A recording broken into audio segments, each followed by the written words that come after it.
गुरु जी महाराज को नमस्ते। सभी संगत को जय गुरु जी। सबसे पहले तो महाराज का अनंतम शुक्राना और उनकी संगत को हाथ जोड़ के नमस्ते। और सब संगत का भी शुक्राना कि एक बार गुरु जी ने कहते हैं ना कि सेवा बख्शी, और कहते हैं ना अपने नाम की उस्तक करवाने के लिए भी महाराज का शुक्राना, क्योंकि कहते हैं ना कि गुरु जी की संगत में ही गुरु जी बसते हैं। और कहते हैं ना संगत की ब्लेसिंग भी एक ऐसी ब्लेसिंग होती है कि वो महाराज के आशीर्वाद से कम नहीं होती। तो सबसे पहले तो महाराज के चरणों में भी नमन, संगत को भी सबको हाथ जोड़ के नमस्ते एक बार दोबारा। तो लास्ट टाइम मैंने अपनी जर्नी शेयर करी थी, इसी प्लेटफॉर्म पे गुरुजी ने शेयर करवाई थी। तो जो महाराज ने कैसे मेरी वाइफ की लाइफ सेव करी, कैसे अपने साथ महाराज ने जोड़ा, तो उसी पे ही वही मैं वहीं से आगे से ही कंटिन्यू करता हूँ। तो जब मैं लास्ट टाइम जब शेयर करा था, तो फिर मैंने उस टाइम शायद मई 2016 का अपना शेयर करा था कि 2016 में गुरुजी ने मेरी वाइफ की लाइफ सेव करी। फिर अपने साथ जैसे फिर मैंने गुरुजी से, एक मेरा प्रॉमिस था 2016 के अंदर जब महाराज ने बड़े मंदिर पहली बार बुलाया था कि गुरुजी आप, कहते हैं ना हम लोग ना, क्योंकि गुरुजी से जुड़ने से पहले हम लोगों की क्या आदत होती थी, जो हम लोगों का जो दिमाग शुरू से है कि परमात्मा के आगे कोई भी, जैसे कहते हैं ना कोई भी वो कोई विशेष रखते हैं तो गुरुजी ये काम हो जाए तो ये हो जाएगा, ये करेंगे। हम लोग भगवान से एक्सचेंज ऑफरों में बातें करते हैं, जो कि हमारे को नहीं करनी चाहिए। मेरा एक मानना, आप किसी से भी, चाहे आप गुरुजी, हम गुरुजी भी को मानते हो, किसी को भी मानते हो, आपके सब देखो, सबके अपने अपने, कहते हैं ना सबके अपने अपने कस्टमर, अपना अपना वो है। तो अब हम लोग कहते हैं ना, हम लोग मूर्ख ज्ञानी, और वो कहते हैं ना वो प्रभु हमारा सियाना, तो वो वाली बात है। तो मेरा उस टाइम गुरुजी से वादा था, गुरुजी आप मेरी प्रॉब्लम खत्म करोगे तो मैं हर मंडे आया।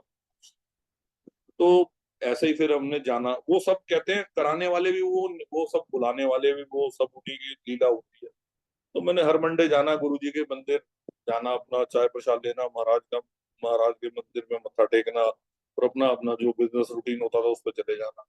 तो जिस दिन मैं गई, जैसे मान लो मैं आउट ऑफ दिल्ली होता था, तो फिर मैं ट्यूसडे को चला जाता था। मेरा एक मानना था कि गुरुजी बड़े मंदिर के अलावा गुरुजी सब जगह है।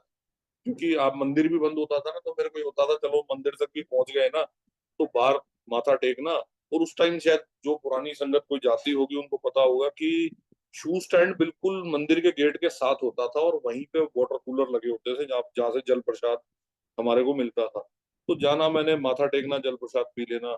तो ऐसे ही जो एक दिन जो है रूटीन अपना जो बना हुआ था। एक दिन फिर मेरे को एक आंटी हमारे नेबर में रहती थी, जिनके घर पे ना गुरु जी का सत्संग रेगुलर होता था। उनके हर मतलब 2014 से उनके घर में गद्दी लगी। तो मेरी मदर भी उन्हीं के जाती थी रूटीन में, जैसे उनके सत्संग होता था। तो एक दिन उनसे उनसे मेरी बात हुई, तो उन्होंने मेरे को बोला कि भैया आप एम्पायर स्टेट गए हो कभी? मैं कहा नहीं, मैं तो नहीं गया। कहते भैया आप मंडे जाते हो तो आप जरूर जाना फिर एम्पायर स्टेट। तो अब एक मन में वो हुआ कि वो भी गुरुजी महाराज का मंदिर है। तो मैंने उनसे एड्रेस वगैरह उन्होंने शेयर करा। मैं बड़े मंदिर गया, बड़े मंदिर से फिर जैसे उन्होंने मुझे गाइड करा, मैं और मेरी आंटी हम दोनों एम्पायर स्टेट गए।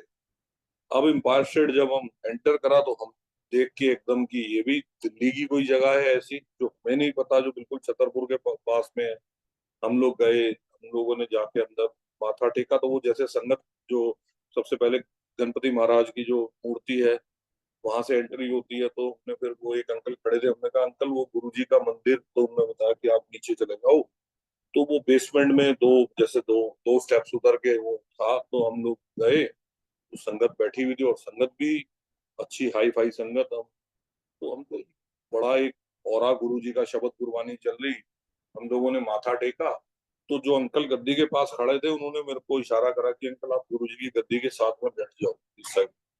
तो उन्होंने एग्जैक्ट हमारे को जहाँ जोत जल रही थी उसके साथ में लेफ्ट में बिठा दिया। अब बिठाने के बाद जो है, एक आंटी मेरे मेरे साथ ही बिल्कुल बैठी हुई थी। तो उन आंटी ने जो है मेरी मेरी तरफ देखा, और आंटी ने ना मेरी, मैं उस टाइम साईं बाबा की रिंग पहनता था अपने हाथ पे। तो उन्होंने मेरे हाथ में रिंग देखी, मेरी फिंगर को पकड़ा, और मुझे कहते graduation completed, come for MBA.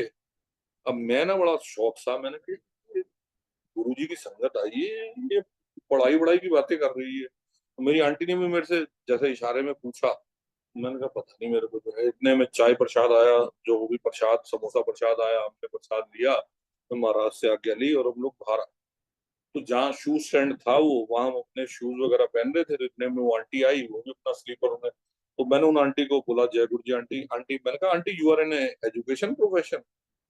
कह रही no no uncle, I am not any education profession. मैं कहा आप कुछ बोल रहे थे अंदर, MBA graduation, I don't understand what you are saying, ये क्या कह रहे थे? कहते नहीं नहीं अंकल, आप मेरी बात नहीं समझे। मैं आपको कह रही थी कि जो साईं बाबा के टॉप स्टूडेंट होते हैं ना, जो सबसे बढ़िया बाबा के स्टूडेंट होते हैं, वो गुरुजी पे एमबीए करते हैं। मैंने कहा आंटी मेरी बात समझ नहीं आई। कहती जो बाबा के सबसे प्रिय होते हैं ना, वो गुरुजी के पास प्रमोट होते हैं और गुरुजी उनको एमबीए करवाते हैं। मैंने कहा आंटी एमबीए का मतलब तो बताते जाओ। अब वो आंटी कहती एमबीए का मतलब महाराज एक दिन आपको खुद बताए। तो संगत जी, जो गुरुजी ने मेरे को जवाब दिया, एज ए, कहते हैं ना, एक कनेक्शन पे जवाब गुरुजी का था। एमबीए का मतलब था मेरे भोले की एकेडमी। तो वो यही था, उसका जो वर्ड का जो मीनिंग था कि मेरे भोले की एकेडमी जहाँ हम सब पढ़ रहे हैं। तो ये एमबीए का मतलब गुरुजी ने मेरे को समझाया।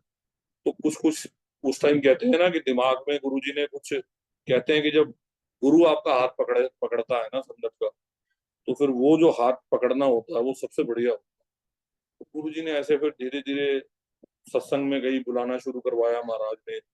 एक दिन मैं सेकंड टाइम जब एम्पायर स्टेट गया ना, तो मेरे को एक मन में आई, मैं कहा सेवादार सेवा कर रहे हैं।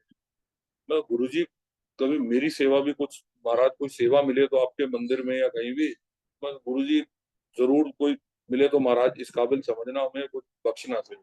तो कहते हैं ना, हम तो उस मालिक से मांग सकते हैं, मांग भी क्या सकते हैं कि हम कहते हैं हम तो उसके दर के भिखारी, और देने वाला वो मालिक है। और वो कहते हैं ना, वो सबसे बड़ा बेअंत स्वामी, तो हम तो उसके आगे क्या, तो अर्जी लगा सकते हैं। मैं आ गया। अब तो एक आधा मंडे निकला होगा, मेरे अंदर गुरुजी ने क्यूरियोसिटी डाली कि मेरे को सबसे पहले व्हाइट चोले वाला स्वरूप मिला था, जो आप सब संगत ने शायद देखा हो। गुरुजी ने अपने चिन्ह के नीचे हाथ रखा हुआ है और वो गुरुजी का फेस है, वो व्हाइट कुर्ते के अंदर।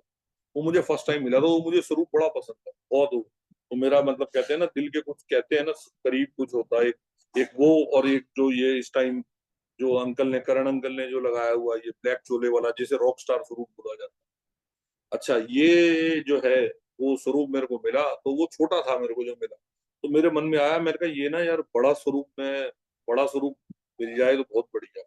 तो वो जो आंटी बड़े मंदिर में सेवा करती थी, मैंने उनको बोला, मैं कहा दीदी ऐसे ना बड़ा स्वरूप चाहिए। तो कहती कोई बात नहीं भैया, मैं आपको बड़ा स्वरूप ला दूंगी जैसे मिलेगा। तो बड़ा स्वरूप मेरा बर्थडे 4 अक्टूबर का होता है। तो उस दिन मंडे था और बाई चांस उस दिन मीटिंग थी। तो वो दीदी ऑटो से उतरी, जब बड़े मंदिर से आई, तो मेरी मदर नीचे सैर कर रही थी अपार्टमेंट में, तो उन्होंने बोला ये भैया को देते ना, मेरी मेरी तरफ से ये गुरुजी का स्वरूप। तो मदर ने बताया कि आज तो बेटे का जन्मदिन भी है, तो कहती चलो ये तो बहुत अच्छी बात है कि गुरुजी ने ऐसे दिन भैया के घर पे आए गुरुजी, तो वो है। तो मेरे को मिला। अच्छा, वो ना बड़ा पतला पेपर था वो बड़ा। तो स्वरूप मैंने देखा, मैंने कहा यार मैंने तो वो वाला स्वरूप मांगा था व्हाइट चोले वाला, ये गुरुजी के स्वरूप में आए गुरुजी। तो मैं कहा चलो कोई नहीं, जब ये मंदिर से आया महाराज की ब्लेसिंग है। अच्छा, हमें नहीं पता था ये तब तक, कहते हैं ना हम अंधे मूर्ख, हमें नहीं पता कि ये गुरुजी का सबसे ब्लेस चोला है। और महाराज का इसमें कनेक्शन भी कुछ अलग ही है, क्योंकि इस स्वरूप का भी मैं आपको अभी सत्संग सुनाऊंगा कि इस स्वरूप की भी महिमा क्या है। कि तो ये जो, जैसे रॉक स्टार स्वरूप बोला जाता है, जो बड़े मंदिर में मेन गद्दी के साथ है ब्लैक चोले वाला, अब वो स्वरूप मैं लाया। अब मेरे दिमाग में आया, मैं कहा चलो ना, इसको कोई बात नहीं, इसको फ्रेम कराने। तो मैंने एक जगह, मोती नगर में शॉप है दिल्ली के अंदर, उस शॉप के पास मैं गया, जो मेरे को किसी ने बताया था कि ये बड़ी अच्छी फ्रेमिंग करते हैं। तो मैंने उनको बोला, मैं भैया ये स्वरूप गुरु जी का फ्रेम कराना है। तो उन्होंने मेरे को बताया, कह रहा भैया आप ऐसे नहीं, इस तरीके से बनवाओ जैसे मैं कह रहा हूं। मैंने कहा जैसे मर्जी तेरे को ठीक लगे। संजय जी, 2 दिन बाद मैं लेने गया, उस स्वरूप के अंदर इतना ग्रेस कि मैं बता नहीं सकता। कि मतलब ऐसा लग रहा था कि महाराज साक्षात उस स्वरूप में विराजमान। वो स्वरूप में लाया, और वो लाने के बाद ना, जब मैं वो मार्केट में से लेके जा रहा था ना, तो बड़े लोग देख रहे थे उस स्वरूप। तो जब मैंने ला के लगाया, मैं कहा गुरुजी आपका अनंतम शुक्राना, महाराज आप आए हो। तो मैं कहा महाराज अनंतम शुक्राना। अच्छा, अब गुरुजी ने 2-4 दिन के बाद ना फिर दिमाग में डाल दिया कि बड़े स्वरूप के लिए। तो फिर मैंने उनको, मुझे कहीं से पता चला कि बड़े मंदिर के बाहर ना जो काउंटर है वहां पे आप बड़ा स्वरूप बोलो ना तो मिल जाता है। तो मैंने कहा यार व्हाइट व्हाइट चोले वाला भी स्वरूप मिलता है। अब ब्लैक चोले वाला तो गुरुजी का बड़ा मिल गया, व्हाइट वाला भी। क्योंकि हम लोग कहते हैं, हम लोग ना एक, जैसे कहते हैं ना स्वरूपों से गुरुजी के साथ एक, गुरुजी के स्वरूप आपको जितने मिल जाए ना आपका मन नहीं भरेगा। कि महाराज का प्यार इतना है कि एक अंदर से कहते हैं ना, एक हमारा एक गुरुजी की तरफ एक बॉन्डिंग ऐसी है कि आपको कोई छोटा स्वरूप भी दे देगा ना, आपके पास चाहे चार हो मगर एक मन करेगा नहीं गुरुजी का स्वरूप। एक अंदर प्यार है हमारा गुरुजी की तरफ से। और वो प्यार मतलब गुरुजी दिन ब दिन बढ़ाते रहते हैं। तो वो मैंने जाके वहां मंदिर में लिखवाया, मैं कहा ये ना ऐसा स्वरूप चाहिए मेरे को बड़ा। तो उन्होंने कहा कोई बात नहीं, आप नेक्स्ट टाइम आओगे हम आपको ना फोन पे इन्फॉर्म कर देंगे आप। ठीक है जी। अब जो है स्वरूप, उन्होंने, उनका 2-4 मंडे के बाद उनका मेरे को मैसेज आता है कि आपका स्वरूप रेडी है आप। तो सावन शुरू हो चुके थे। तो उस टाइम फिर मैं बड़े मंदिर पहुंचा। तो बड़े मंदिर में उस टाइम संगत बहुत थी, तो पार्किंग ऑलमोस्ट सारी बाहर की फुल थी। बाहर की तरफ टी पॉइंट पे गाड़ी लगी, मैं गया पैदल अपना माथा टेका, मैं बड़ा खुश, मैंने कहा आज तो गुरु जी का व्हाइट चूल्हे वाला स्वरूप मिलेगा। मैंने कहा, जो है। गया, मैंने, वो अंकल ने स्वरूप मेरे को दिया। स्वरूप लेके मैं गाड़ी में आ गया, और जब मैंने दोबारा खोला तो स्वरूप, तो यही ब्लैक चोले वाला स्वरूप। मैं थोड़ा सा संगत जी मायूस, मायूस क्या हो गया हम कि, मैं कहा गुरु जी आप इसी चोले में आए जा रहे हो, ब्लैक चोले में ही आए जा रहे हो। गुरु जी वो चोला नहीं मिल रहा। तो हम लोग इंसान है ना, मूर्ख है, हम लोगों को समझ नहीं आती है जो कि हम रब की मर्जी से नहीं चलते, हम अपनी मर्जी से चलते हैं। अब वो स्वरूप ला के ना मैंने अपने घर में जो है अपनी टेबल पे, 2-3 दिन तक वो स्वरूप पड़ा रहा मेरे दिमाग में, पजल चलती रही, इसको फ्रेम कराऊं ना कराऊं, फ्रेम कराऊं ना कराऊं। तो एक दिन दिमाग में आया, नहीं, गुरुजी का ये स्वरूप है, गौर महाराज के साथ हमारा है, महाराज की मर्जी होगी इसी स्वरूप में आने की। मैंने वो उसको भी लेमिनेट करवा लिया। अब जिस दिन मैं संडे को उसको लेके आया ना, तो संडे का दिन था, मैं अपने घर में वॉल पे स्वरूप लगा रहा था। लगाने के बाद ना, तो मेरी आंटी ने बोला सेम ही स्वरूप आपके पास दोबारा आया। मैं कहा गुरु जी की मर्जी भाई महाराज। मैं कहा गुरु जी की मर्जी नहीं है, गुरु जी व्हाइट चोले में नहीं आना चाहते घर में, उनकी मर्जी। अच्छा, इतने में बात कर रहा था तो वो आंटी की मेरे को कॉल आई। कहती भैया कहाँ पे हो? मैंने कहा जी घर पे हूँ। कह रही अच्छा अगर फ्री हो तो आ जाओ मेरे घर पे। तो ठीक है। मैं और मेरी आंटी हम लोग के घर चले गए, सामने नेबर में रहती थी। तो मुझे कहती कहती कहती और भैया आपको स्वरूप मिल गया था मंदिर से? अच्छा, उनके घर के अंदर संगत जी वो स्वरूप लगा हुआ था व्हाइट चोले वाला बड़ा। मैं कहा दीदी लेना तो मुझे ये स्वरूप था, मगर गुरुजी इस स्वरूप में बार बार आए जा रहे हैं मेरे घर में, यही स्वरूप। आप बिलीव नहीं करोगे, उन्होंने उन्होंने बोला, कह रही भैया ये वाला स्वरूप आप अपने घर ले जाओ। मैंने कहा क्यों, क्या मतलब? मैं, मेरे को लगा वो शायद बुरा मान गए या ऐसी कुछ है। कह रहे नहीं नहीं, कह रही भैया मैं आपको कह रही हूँ ये स्वरूप आज आपके घर जाएगा, ये जो मेरी वॉल पे लगा है ये आप अपने घर ले, गुरुजी आपके घर जाना चाहते हैं। मैंने कहा नहीं नहीं दीदी आपके घर का स्वरूप है। तो उनके हस्बैंड ने मुझे जो बताया, कहते ये स्वरूप इसने बड़ी खुशी से लेमिनेट करवाया था एक अपनी फ्रेंड को देने के लिए, उसके उसकी एनिवर्सरी। उसके हस्बैंड ने रात में शराब पी के, ये बाबा लोग फ्रॉड हैं ये सब है, गुरुजी के लिए कुछ उल्टे सीधे वर्ड्स बोले। और कहते वो स्वरूप उसने अपने गार्डन के लॉन में रख दिया। कहते इनको बाहर निकाल घर से तू। कह रही ये बात मेरी उनकी फ्रेंड ने उनको कॉल करके बोला। कहती ये रातों रात पीतमपुरा से जीके 1 गई, उसी टाइम ये स्वरूप उठा के लाई इतने गुस्से में। कहते गुरुजी सिर्फ उसके घर जाना जिसको आपसे प्यार हो, वरना आप मेरे घर ही रहे। कहती वो दिन के बाद इससे कई संगत ने स्वरूप मांगा है मगर इसने नहीं दिया। कहते गुरुजी आपके घर जाना चाहते हैं, आप लेके जाओ। अब कहते हैं ना कि बिन मांगे मोती मिले, वो वाली बात है। हम, गुरुजी एक्चुअल में तो मेरे कह रहे थे, हमारे टेस्ट कर रहे थे कि देखता हूं मैं ये इस रूप में जाता हूँ ये क्या करता है। तो एक्चुअल बात यही है, गुरुजी आपका पल पल टेस्ट लेते हैं। उस दिन समझ आई थी कि वो टेस्टिंग पीरियड चल रहा था, कि गुरुजी बार बार एक ही स्वरूप जो दे रहे थे मेरे को, वो टेस्ट कर रहे थे कि देखूं ये फ्रेम कराता नहीं करा। अब वो स्वरूप लेके मैं घर आया, मैं बड़ा खुश, मैंने कहा वाह। तो उसी दिन उन्होंने मेरे को बोला जाते जाते, कहते भैया बड़े मंदिर में सेवा करनी है? मैं कहा हाँ दीदी सेवा का तो मेरा मन है। कहती चाय प्रसाद में ना सेवादारों की जरूरत है, तो अगर आप करना चाहो तो मैं आपको, आप आ जाना कल, मैं वहां से मिलवा दूंगी। अब वो लोग जो अंकल देखते हैं जो इंचार्ज वहां के हैं वो आपसे बात कर लेंगे। मैंने कहा कोई बात नहीं। वो स्वरूप मैंने आके बड़ी एकदम कहते हैं ना कि महाराज को घर में आके विराजमान कराया, और जो है बड़ा खुश, नेक्स्ट डे में बड़े मंदिर चला गया। तो जैसे दर्शन करे वो करे, तो वहां पे जो जो आंटी सेवा करती, जो दीदी, उनको मैंने बोला, मैं कहा दीदी वो आप बात पूछ लो किन के लिए सेवा के लिए किनको बोलना है। तो मुझे मुझे नहीं पता था वहाँ जो है, मतलब वो उन्होंने बोला आप ना समाधि के पास बैठ जाओ, दर्शन करा, मैं 2 मिनट पूछ के आती हूँ, क्योंकि वो सिक्योरिटी में सेवा करती। तो वो गई होंगी अंदर, कोई अंकल आए इंचार्ज, मुझे नहीं पता था वो मंडे के इंचार्ज थे। मुझे कहते हैं अंकल यहाँ कैसे बैठे हो? मैं अंकल वो ना आंटी गई हुई है, वो उन्होंने एक अंकल का नाम लिया, उनका नाम, कहते मैं ही वो अंकल हूँ, बताओ। मैं कहा अंकल वो मुझे बुलाया था सेवा के लिए, उन्होंने चाय प्रसाद। कहता आप क्या कर सकते हो सेवा में? मैं कहा अंकल आप बताओ क्या करना है, झाड़ू लगाना, पोछा लगाना, जो भी महाराज सेवा बच्चे। कह रहे आओ चलो।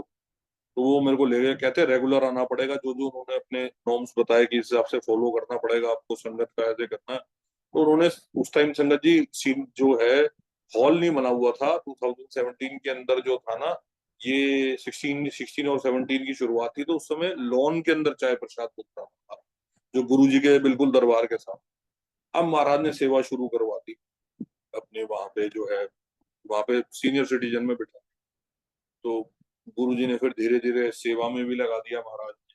तो सेवा में लगाने का फिर अब दिमाग में शुरू हुई क्यूरियोसिटी कि गुरु जी, बड़े दिन से मैं ना देखता था शिवालय को, मैं गुरु जी एक दिन शिवालय को जरूर मेरे को छूना है और माथा टेकना है महाराज। मैंने कहा गुरु जी अगर आपकी मर्जी होगी तो जरूर करवाना महाराज, मेरी बड़ी दिली तमन्ना इस शिवलिंग को छूने की, इतने बड़े जो आपका बड़ा मंदिर जो है, इसके शिवलिंग को माथा माथा टेकने की मेरी बड़ी तमन्ना। अब मैं देखता था कई सेवादार ना शिवलिंग पे, जैसे उन्होंने घी लगाना, उसकी सेवा होती थी, ऊपर वॉशिंग करना, क्लीनिंग करना। तो मैं उनसे पूछता रहा, मैं कहा यहाँ की सेवा कैसे मिलती है? तो कहते हैं यहाँ पे वो कोई अलग सेवादार होते हैं, क्योंकि इतने ऊपर चढ़ के हर एक सेवादार काम ऊपर सेवा नहीं कर सकता। तो वह अच्छा, उस दौरान में मेरे साथ एक लंगर मेकिंग का सेवादार होता था, जो रोज सेवादारों के लिए लंगर बनता था ना मंडे को, वो बनाते थे अंकल, वो मेरे साथ ही आते थे पीतम से। तो एक दिन मैंने उनको पूछा, मैंने कहा आप लोग शिवालय पे सेवा करते हो तो किस दिन बताना मेरे को, आप जब भी सेवा हो। कहते हैं अंकल अभी तो हो गई है, अब जब दोबारा होगी तो मैं बताऊँ।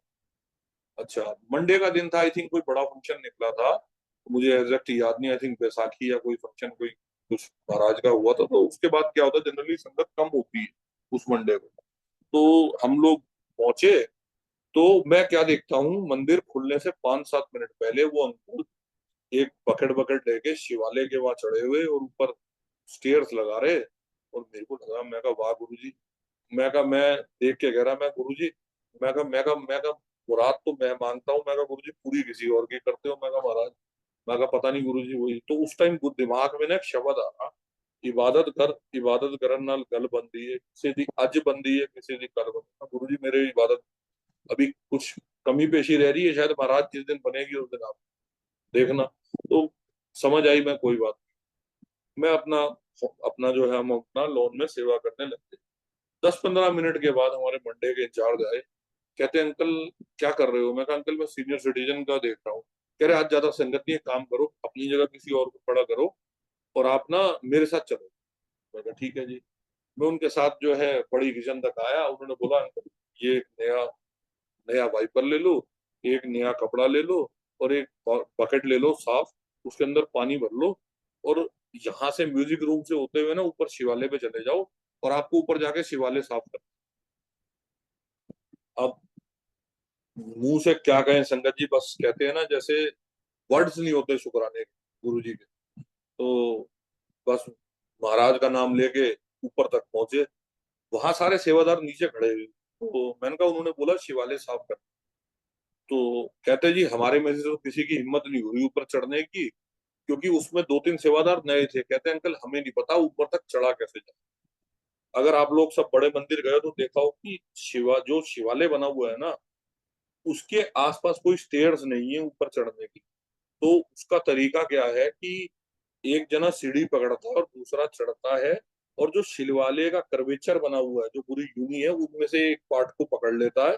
उसके बाद वो लोग पकड़ के सेवा करते हैं, क्योंकि वहां ना ज्यादा एरिया नहीं है खड़े हो। अब वहां किसी की हिम्मत ना हो ऊपर चढ़ने की, सब डरे।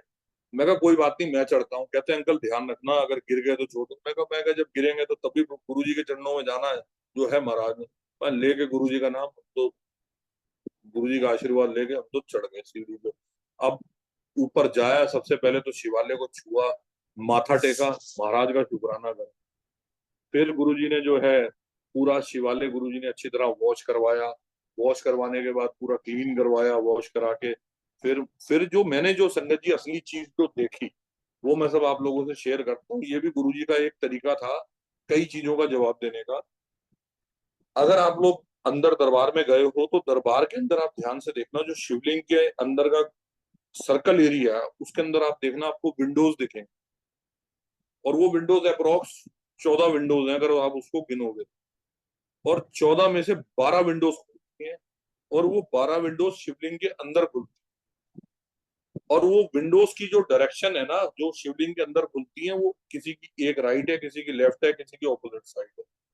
तो गुरु जी ने उस टाइम जो थॉट दिमाग में डाला, कहते एक खिड़कियां नहीं हैगी, एक 12 ज्योतिर्लिंग है, जेड़े वर्ल्ड के हर कोने के अंदर है, मेरे जिथे जिथे मंदिर है। मगर उन्हों की जिड़ी ब्लेसिंग है ना, वो इस मंदिर के अंदर उतर। तो ये गुरु जी का जवाब था कि वो जो खिड़कियां नहीं है वो साथ साथ शिवलिंग है, और वो सारे शिवलिंग की जो जितनी पावर है वो इस मंदिर के अंदर उतर।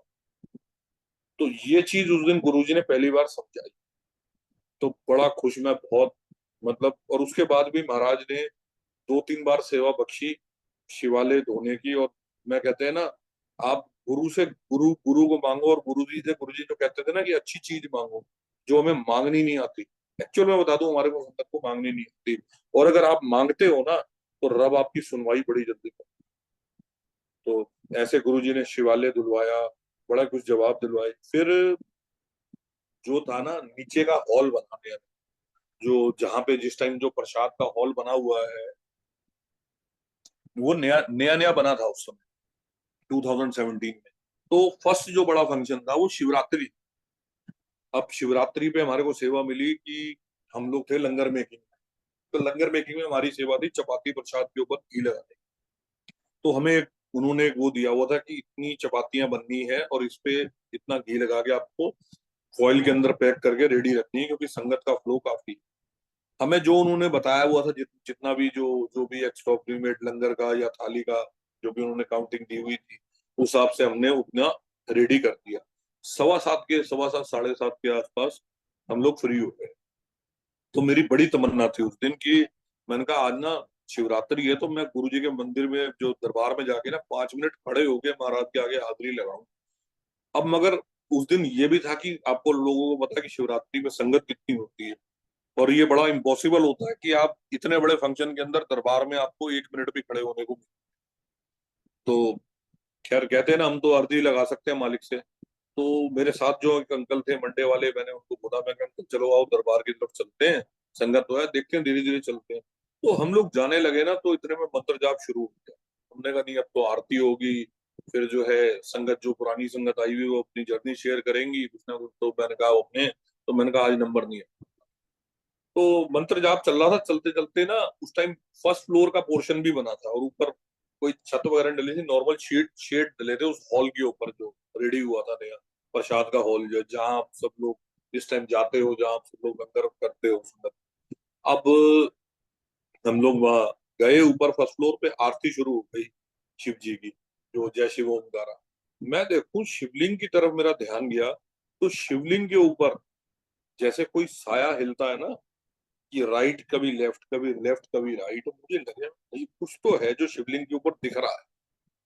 अब वो मेरे को समझ ना आए कि ये क्या चीज है। मैंने एकदम दिमाग मेरा, पता नहीं गुरुजी ने थॉट डाला, मैंने चुपचाप से जेब से मोबाइल निकाला और मैंने ना वो शिवलिंग की पिक ले ली। जब मैंने ध्यान से देखा संगत जी, तो मुझे कोई शेडो हिलते दिखाई दी, और शेडो ऐसी हिलती दिखाई दी कि जैसे स्नेक की शेडो होती है ना, जो नाग बासुकी होता है, जो शंकर भगवान के शिवालय पे रहता है, बिल्कुल ऐसी शेडो के जैसे वो शिवलिंग के राइट में और लेफ्ट में हिल रही। तो मैंने कहा किससे पूछा जाए ये चीज। तो मेरे साथ में ना एक बॉम्बे मंदिर, बॉम्बे आश्रम के दो सेवादार खड़े हुए थे, एक आंटी अंकल, वो दोनों हस्बैंड वाइफ थे। तो उन्होंने मेरे से पूछा कि अंकल आपको कुछ दिखा। मैं कहा हाँ अंकल कुछ दिखा तो मेरे को है, आप बताओ आपको क्या दिखा। कहते हमें ना जैसे नाक टाइप कुछ हिलता हुआ दिखा। मैंने कहा यही सेम चीज मुझे दिखी। तो मेरे को लगा, मैं कहा हाँ। अब संगत जी जैसे आरती खत्म हुई, थोड़ी थोड़ी संगत निकलनी शुरू हुई दरबार से। हम लोग दरबार की तरफ गए। दरबार में जैसे ही हम एंटर करे, एक सरदार अंकल सेवा कर रहे थे गुरु जी की गद्दी के पास। उन्होंने बोला अंकल, उन्होंने हमारा बैच देखा, कहते हैं अंकल जरा संगत को निकालो, 5 मिनट कारपेट ठीक करना है। अब उन्होंने सारी संगत को निकाला और मैं, उन्होंने 5 मिनट मेरे को खड़ा कर दिया कि आप संगत को रोको। अब वो रोकना क्या था, वो महाराज की मर्जी थी कि गुरु जी कहते थे 5 मिनट खड़े होके हाजिरी लगानी है। महाराज ने खड़े करके हाजिरी लगवाई। संगत थोड़ी थोड़ी आनी शुरू हुई। अंकल मुझे कहते आप यहीं रुक जाओ। आप यकीन मानोगे संगत जी, बड़े फंक्शन में 2 मिनट भी खड़े होना बहुत बड़ी बात है। महाराज ने 10 मिनट दरबार में खड़े कराए अपनी गद्दी के साथ। हार के हमने बोला, मैं कहा अंकल कोई बात नहीं, हमारी सेवा है। हमने महाराज से आज्ञा ली और गुरु जी के मतलब दर्शन करके हम अपनी सेवा पे चले। अब जो कमिंग मंडे आया, उस दिन मेरे अंदर क्यूरियोसिटी, गुरुजी बार बार कहें कि ये पूछ, ये जवाब पूछ किसी संगत से, क्योंकि गुरुजी आपको क्वेश्चन देते हैं और गुरुजी आंसर देते हैं। क्योंकि अगर आपके दिमाग में कोई थॉट आएगा ना क्वेश्चन का, तो वो भी महाराज ही देते हैं, हमारी वो नहीं होता। हमारा कोई दिमाग की वो नहीं होती, वो सब गुरुजी की डाली हुई होती है। क्योंकि गुरुजी अगर आपको किसी चीज का जवाब देना चाहते हैं ना, he will give you the question also and he will give you the answer also. तो सब वो गुरुजी की मर्जी होती है। तो अब मैंने कहा ये किससे पूछूं मंदिर में कि ये क्या है। तो मुझे किसी ने बताया कि सबसे पुराने राम अवतार माली अंकल हैं जो गुरुजी के टाइम की जो है मंदिर में सेवा करते हैं, इनसे पूछो। तो मैं उनके पास वनडे में गया, जैसे सुबह के टाइम। मैंने कहा अंकल जय गुरु जी। तो मैं कहा अंकल ये देखना, ये मुझे शिवरात्रि वाले दिन कुछ ऐसी चीज दिखी थी, ये क्या है। तो अंकल ने मेरे मोबाइल में वो जो पिक देखी, अंकल मुझे कहते हैं, अंकल कहते जाओ बेटा सेवा करो। क्या पता नहीं अंकल बुरा मान गया क्या हो गया। मैं कहा नहीं अंकल बात सही कह रहा, कोई नहीं जाओ बेटा तो सेवा करो। मैं अपना जहाँ भी सेवा का मेरा पॉइंट था मैं वहां चला गया।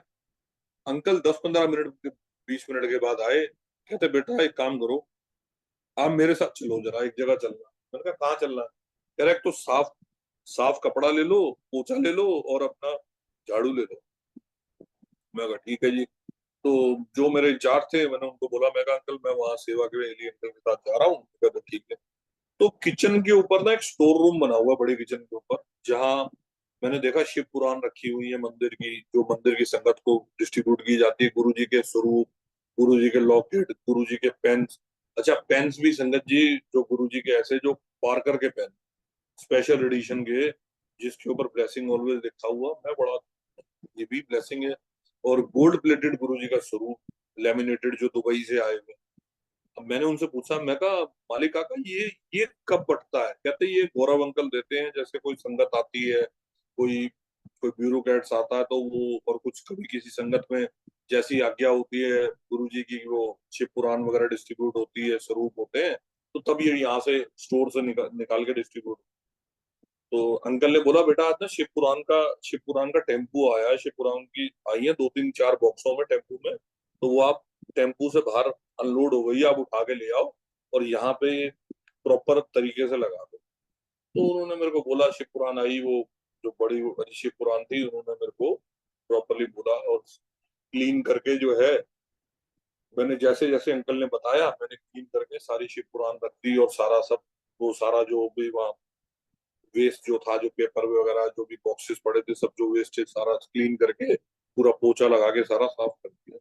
तो मालिक आका मुझे बोले बेटा जाओ मेरे लिए चाय प्रसाद लेके आओ और आप भी ले आओ, और हाथ हाथ वगैरह धो के आना, सारे हाथ मुंह धो के आना। तो मैं हाथ मुंह धो के चाय प्रसाद लेके अंकल तक पहुंचा। तो अंकल ने मेरे को बोला चाय प्रसाद पी लो बेटा, जाओ ग्लास वहां रखा हो और हाथ धो के आओ। तो मैं चाय प्रसाद पी तो गया, तो उन अंकल ने मुझे बोला अंकल अपनी झोली आगे निकाल। मैं कहा, "जी, झोली कौन सी। कहते जो शर्ट पहनी है सब बाहर निकाल। मैंने बाहर निकाली। उन्होंने संगत जी मेरी गोद में एक शिव पुराण और एक गुरु जी का गोल्ड प्लेटेड स्वरूप रख दिया। कहते बेटा जो आपको गुरु जी ने दिखाया है ना फोन में, जो आपने मेरे को दिखाया है, ये किसी बिरला को ही गुरु जी दर्शन करवाते हैं। मैंने कहा मालिक काका ये है क्या, ये बता। कहते बेटा ये साक्षात शेषनाग है, जो इस मंदिर में आज भी विराजमान है।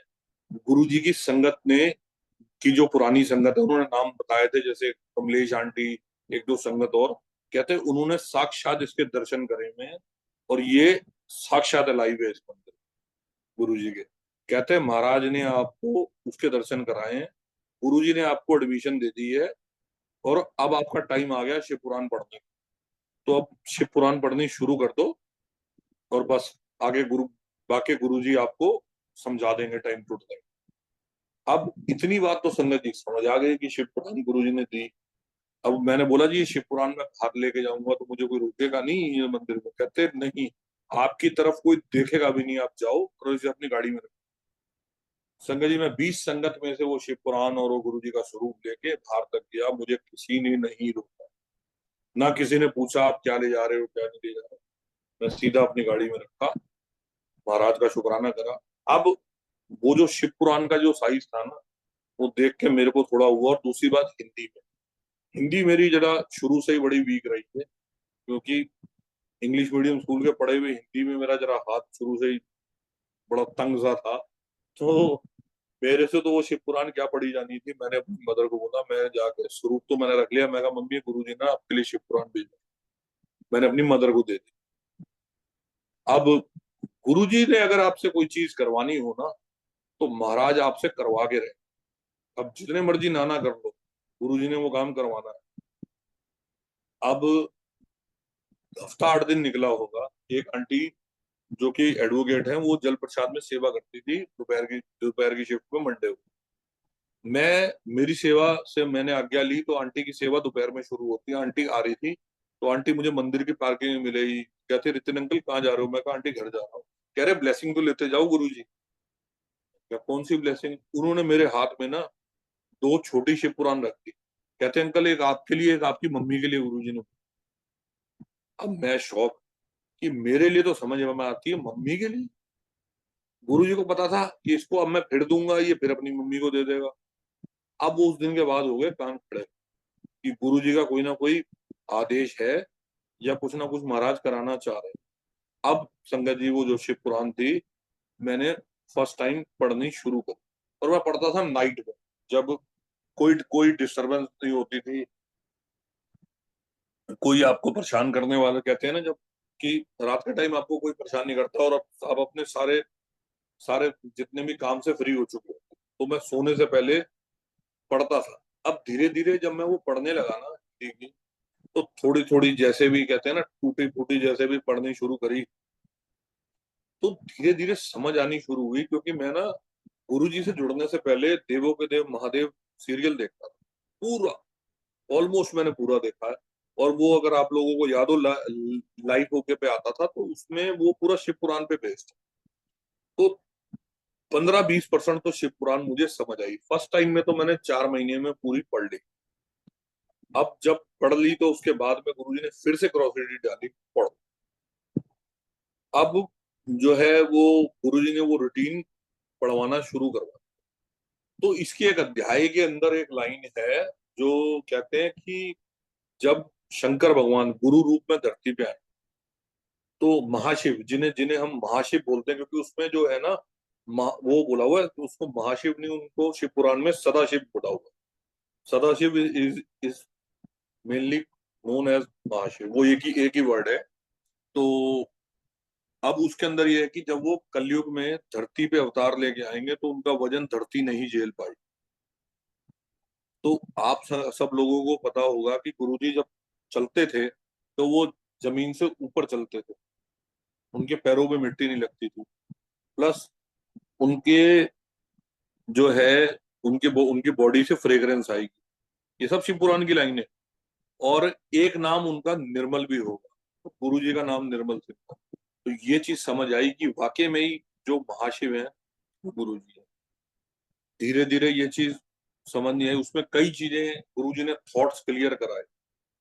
अब जब मैंने फर्स्ट टाइम संपूर्ण करी ना, तो मेरे मन में क्वेश्चन आया गुरु जी को लेके कि गुरु जी आप कहते हो कि एक संगत घर की आ जाए 5 ब्लेस हो जाए, तो गुरु जी आप पांचों को बुला के क्यों नहीं ब्लेस? अब ये क्वेश्चन मैंने संगत जी फर्स्ट टाइम गुरु जी के चरणों में रखा कि गुरु जी इसका जवाब। अब गुरुजी जवाब क्या देते हैं, गुरुजी ने मुझे 1-2 दिन के बाद ड्रीम दिखाया कि महाराज एम्पायर स्टेट में बैठे हैं और महाराज संगत में कड़ा प्रसाद बांट, वो कड़ा प्रसाद बांट रहे हैं। तो गुरुजी ने संगत की, उस संगत में मैं भी गुरुजी के पास आ रहा हूँ, और गुरुजी ने मेरे को बुलाया, हाथ में कड़ा प्रसाद दिया, और मैं कहा महाराज आज्ञा है? कहते नहीं हाले आज्ञा नहीं है, जाके पीछे बैठ जा मेरे मेरे बेडरूम को। तो गुरुजी ने जो, गुरुजी का एम्पायर स्टेट में गुरुजी का जो बेडरूम बना हुआ है, मैं वहां जाके दीवार के साथ बैठ गया। गुरुजी ने संगत को कड़ा प्रसाद दिया, जिनको आज्ञा देनी थी महाराज ने आज्ञा दी, और कुछ संगत को गुरुजी ने बैठा लिया। अब गुरुजी ने हाथ टॉवल से साफ करा, और गुरुजी ने फिर बोला, यही क्वेश्चन जो मैंने गुरुजी से करा था कि तुसी लोग की कहते हो घर का एक मेंबर आ जाए और और एक मेंबर आ जाए और घर के 5 मेंबर ब्लेस हो जाते हैं, तो गुरुजी तुसी सारे अनु बुला के क्यों नहीं ब्लेस कर? अब गुरुजी ने एक बात बोली संगत से कि अब मैं आप सब लोगों को इस चीज का जवाब देता हूँ। कहते ये बताओ कौरव कितने भाई थे? तो सब संगत ने बोले जी 100 भाई थे। उन्होंने बोला पांडव कितने भाई थे? सबने बोला जी 5। तो कह रहे कृष्ण भगवान कौन थे? कह रहे कृष्ण भगवान उनके क्या लगते थे? तो संगत ने सबने बोला कि वो उनकी बुआ के बेटे थे। तो कहते ये बताओ गीता अर्जुन को क्यों सुनाई कृष्ण भगवान? अब संगत जी इस चीज का जवाब किसी के पास नहीं था। गुरुजी का जो वर्ड था, गुरुजी ने जो बोला संगत के बीच में, कहते कंजरो समझ ही ओनू आनी सी। इस करके कृष्ण भगवान ने अर्जुन को सुना। तो उनके कहने का मतलब था कि मेरी वडियाई करके 5 जनों को समझ नहीं आती, जिस एक को समझ आती है ना वो मेरा अर्जुन है। तो उनके कहने का मतलब ये है कि आपके घर से अगर आपकी वाइफ कनेक्टेड है गुरुजी से, या आपका हस्बैंड कनेक्टेड है, या आपका बेटा कनेक्टेड है, तो समझ लेना घर का अर्जुन वो है। और बाकी उन्होंने फिर गुरुजी ने इस चीज का जवाब इंग्लिश में भी दिया, if a class have 80 student, 40 are duffer and 40 are intelligent, तो teacher taught only the intelligent 40 student, and the 40 students have a right to taught the duffer student. If they can understand, it's okay, otherwise yeah. इसका मतलब मैं हिंदी में भी समझा देता हूँ, जिस संगत को नहीं समझ आया। ये क्लास में अगर 80 बच्चे पढ़ते हैं, 80 में से 40 इंटेलिजेंट है और 40 नलायक हैं, तो जो टीचर है ना वो 40 बच्चों को पढ़ा देगी, उनके समझ आ जाएगा। और वो 40 बच्चों की ड्यूटी है कि उन 40 जो नलायक नलायक है उनको समझा दें। अगर उनकी समझ आ जाए तो ठीक है, नहीं तो जय। तो ये गुरुजी ने उस चीज का मतलब समझाया कि समझ लो कि अगर मेरी ब्लेसिंग तेरे अकेले को समझ आ रही है ना घर में, तो मेरा अर्जुन तू है। तो यही चीज ध्यान रखना कि यही चीज कृष्ण भगवान ने भी कही थी कि कृष्ण भगवान ने अर्जुन को भी क्यों गीता सुनाई थी, क्योंकि समझाना ही उसको। तो गुरु जी की वड्याई भी करके 4 मेंबरों को समझ नहीं आती, एक को आती है, जिसको आती है वो, तो वो गुरु जी का अर्थ। तो ये तो गुरु जी का पहला जवाब था। अब सेकंड टाइम जब शिव पुराण मैंने पढ़ी, तो गुरुजी गुरुजी से मैंने क्वेश्चन जो करा, तो गुरुजी कहते हैं अच्छे कर्म करो, अच्छे कर्म करो, अच्छे इंसान बनो। मैं गुरुजी अच्छे कर्म तो हम इस जन्म में कर रहे हैं, फिर भी हमारी लाइफ में हम इतनी मुसीबतों का सामना, ऑलमोस्ट जितनी संगत है सब सबके मन में यही क्वेश्चन होगा कि हम जो इस लाइफ में जो हम कर रहे हैं, हमारे कर्म सब हमारे को ऑलमोस्ट पता ही है जो हमने करे हैं। कुछ हमारे को नहीं याद होते जो हमारे पिछले जन्म के होते हैं। तो मैं गुरु जी जो अच्छे कर्म हम कर रहे हैं, मगर हम इस जन्म में भी बड़ा टफ टाइम गुजार रहे हैं, तो ऐसा क्यों हो रहा? अब संगत जी गुरु जी ने जो सेकंड टाइम का जवाब ये था, गुरु जी ने मेरे को दिखाया एक दिन महाभारत का पूरा वो दिखाया एक। वो भी क्या था, मैं यूट्यूब पे ना गुरु जी का सत्संग सुन रहा था, तो गुरु जी ने सुनाते सुनाते मुझे यूट्यूब के अंदर एक एक महाभारत का पेज कनेक्ट कर दिया। उसमें क्या था कि धृतराज जो द्रोण जो थे हमारे भीष्म पितामह जी को बाणों की शैया पे लेटे हुए थे, और वो भगवान शंकर के डिवोटी थे। उन्होंने भगवान शंकर को याद करा कि प्रभु मैंने सारी जिंदगी आपकी आपकी बंदगी करी है, सारी जिंदगी आपका नाम लिया, मैंने कभी किसी के साथ बुरा नहीं करा, आज मेरी ये हाल हो रहा है कि मैं बाणों की शैया पे हूँ। तो प्रभु इसका जवाब। शंकर भगवान उस समय अपने ध्यान में थे, मगर शंकर भगवान ध्यान में भी हो तो उन्हें अपने भक्तों का याद, उनको ध्यान रहता। तो उन्होंने अपने ध्यान में ही विष्णु जी को बोला कि जाके मेरे भक्त के सारे जो भी उसके दिमाग में जो चल रहा है, उसको उसके सारे प्रश्नों के जवाब। विष्णु जी उस समय धरती पे थे, कृष्ण भगवान रूप। तो वो भीष्म पितामह के चरणों में जाके उन्होंने प्रणाम करा कि पितामह, तो पितामह को प्रणाम करा। भीष्म पितामह जी समझ गए कि इनको शंकर भगवान ने भेजा है। तो बोला कि प्रभु, ये मेरे साथ क्या गत हो रही, मैंने कुछ नहीं करा, कोई बुरे कर्म नहीं करे, आज मेरे साथ इतनी बुरी हाल हो। तो प्रभु आप मुझे जवाब दो ना। अब संगत जी को कृष्ण भगवान ने जवाब दिया, कहते आपके 3 जन्म हुए थे इस जन्म से पहले। आपका पहला जन्म इतना अच्छा था कि आप सोच नहीं सकते, आपने बड़ा लोगों का पुण्य करा। आपके बच्चे भी बड़े अच्छे थे, उन्होंने भी बड़ा पुण्य करा, दान पुण्य करा, लोगों की सेवा करी, राज्य की। उनको उसके पुण्य से आपको अगले अगले जन्म में भी आप राजा बने। तो उस जन्म में भी आपने बड़े अच्छे कर्म करे, तो फिर आपको तीसरा जन्म मिला। तीसरे जन्म के अंदर आपसे गलती हो गई कि जब आप राजा थे, आपको शिकार खेलने का शौक था और आप शिकार खेलने जाते थे। तो आपसे आपने किसी को बेहद को मारा नहीं, ना आपने किसी का बुरा करा। कहते आपके रथ के आगे एक सांप आया, आपने उस सांप को मारा नहीं, आपने उसको डंडे से उठा के पेड़ों में फेंक दिया। कहते वो पेड़ जो था वो बबूल का पेड़ था, और उस पेड़ों पे कांटे भी थे और फूल भी थे। सांप उसमें फंस गया, और फंसता हुआ जितने भी बबूल के पेड़ के कांटे थे उसकी शरीर में चुभते गए, और वो तिल तिल भूखा प्यासा 2 दिन फंसा रहा, और तिल तिल उसकी मौत होने को हो रही थी। और वो मरते मरते उसने बोला कि भगवान मैं तो जा रहा हूं, मगर जिसने मेरी ये हालत करी है ना, उसको भी इस कांटों की शैया का उसको भी दर्द महसूस हो, कि उसने जो किया है ना उसको दर्द महसूस हो। कहते उसकी उसकी जो बद्दुआ थी ना, वो आपको इस जन्म में भुगतनी पड़ती। कह रहे ये भी नहीं भुगतनी पड़ती, क्योंकि आपके कर्म अगर अच्छे होते ना, तो कहते जी मैंने इस जन्म में कौन से बुरे कर्म करे। भीष्म पितामह बन के कहते आपसे दो बहुत बड़े अधर्म, जिसके कारण आपको ये श्राप दोबारा लग गया। तूने बताया सबसे पहले द्रौपदी आपकी बेटी बराबर थी, उसकी उसकी जो इज्जत के ऊपर बात आई हुई थी, उसके जो वस्त्र हरण हो रहा था, और आपने उसको उसको रोका नहीं, द्रोण को, उसको दुर्योधन को। ये आपका पहला पाप। दूसरा, आप धर्म का पात्र होके आपने अधर्म की साइड से युद्ध किया। ये आपका दूसरा। कह रहे ये जो 2 पाप, और तीसरा पाप वो सांप वाला। कह रहे तीनों पापों की वजह से आप आज अखाड़ों में। तो गुरु जी की ये बात समझ आई कि हमारे जो पिछले जन्म के कर्म होते हैं ना, वो हमारे को भुगतने तो पड़ते हैं, मगर अगर हम इस जन्म में अपने कर्मों को ठीक रखेंगे ना, तो उस जन्म का पाप जो होता है वो भी हल्का होता है हमारे। तो हमारे को कष्ट तो आएगा, मगर इतना नहीं आएगा कि हमारे को इतना कुछ झेलना पड़े। और दूसरी बात, अगर हमारे कर्म और अच्छे होंगे ना, तो शायद उस जन्म का पाप भी हमारे को इस जन्म में नहीं। तो यही चीज गुरु जी कहते थे, अच्छे कर्म करो, गुप्त पाठ करो, गुप्त दान करो, और गुप्त सेवा करो। आज की डेट में संगत जी इन चीजों की तरफ कोई फोकस नहीं करता। आज की डेट में उल्टा है। आज की डेट में जब तक ढिंडोरा पीट के कोई काम ना किया जाए ना, जैसे कहते हैं ना कोई पुण्य का काम करेंगे, किसी गरीब को रोटी देंगे। आज की डेट में क्या है, जो ये सोशल मीडिया है इसके ऊपर सबसे पहले डाल देंगे जी हमने इन गरीबों को रोटी खिलाई, आज हमने जी इसको ये करा। ये चीजों का कोई फायदा नहीं है। आप अपना टाइम बर्बाद कर रहे हो। मैं सच बता रहा हूँ आपको। गुरुजी जो, आपने कभी सिखों को सेवा करते देखा है? सिख लोग कभी किसी चीज का ढिंडोरा पीटते हैं कि वो लोग ये कर रहे हैं या किसी गरीब को लंगर खिला रहे हैं? उनके आप गुरुद्वारे में चले जाओ, उन्होंने कभी आपसे पूछा आप हिंदू हो, मुसलमान हो, सिख हो, ईसाई हो? उस सबको बिठा के एक ही पंक्ति में लंगर देते हैं ना। तो आप यही चीज करो, अपने आप को अच्छे अच्छे काम करो। कहते हैं ना गुप्त पाठ, गुप्त दान, गुप्त सेवा, किसी का भला करना है। देखो परमात्मा के मंदिर में किसी चीज की कमी नहीं। किसी भी मंदिर में आप दान देते हो, कहीं देते हो, उससे बढ़िया आप किसी गरीब की मदद करो।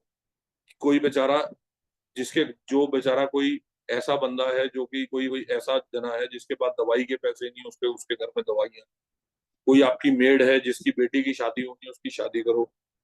कोई बेचारा एजुकेशन नहीं कर पा रहा, उसकी एजुकेशन की उसकी बुक्स दे दो। एक्चुअल बात यही है।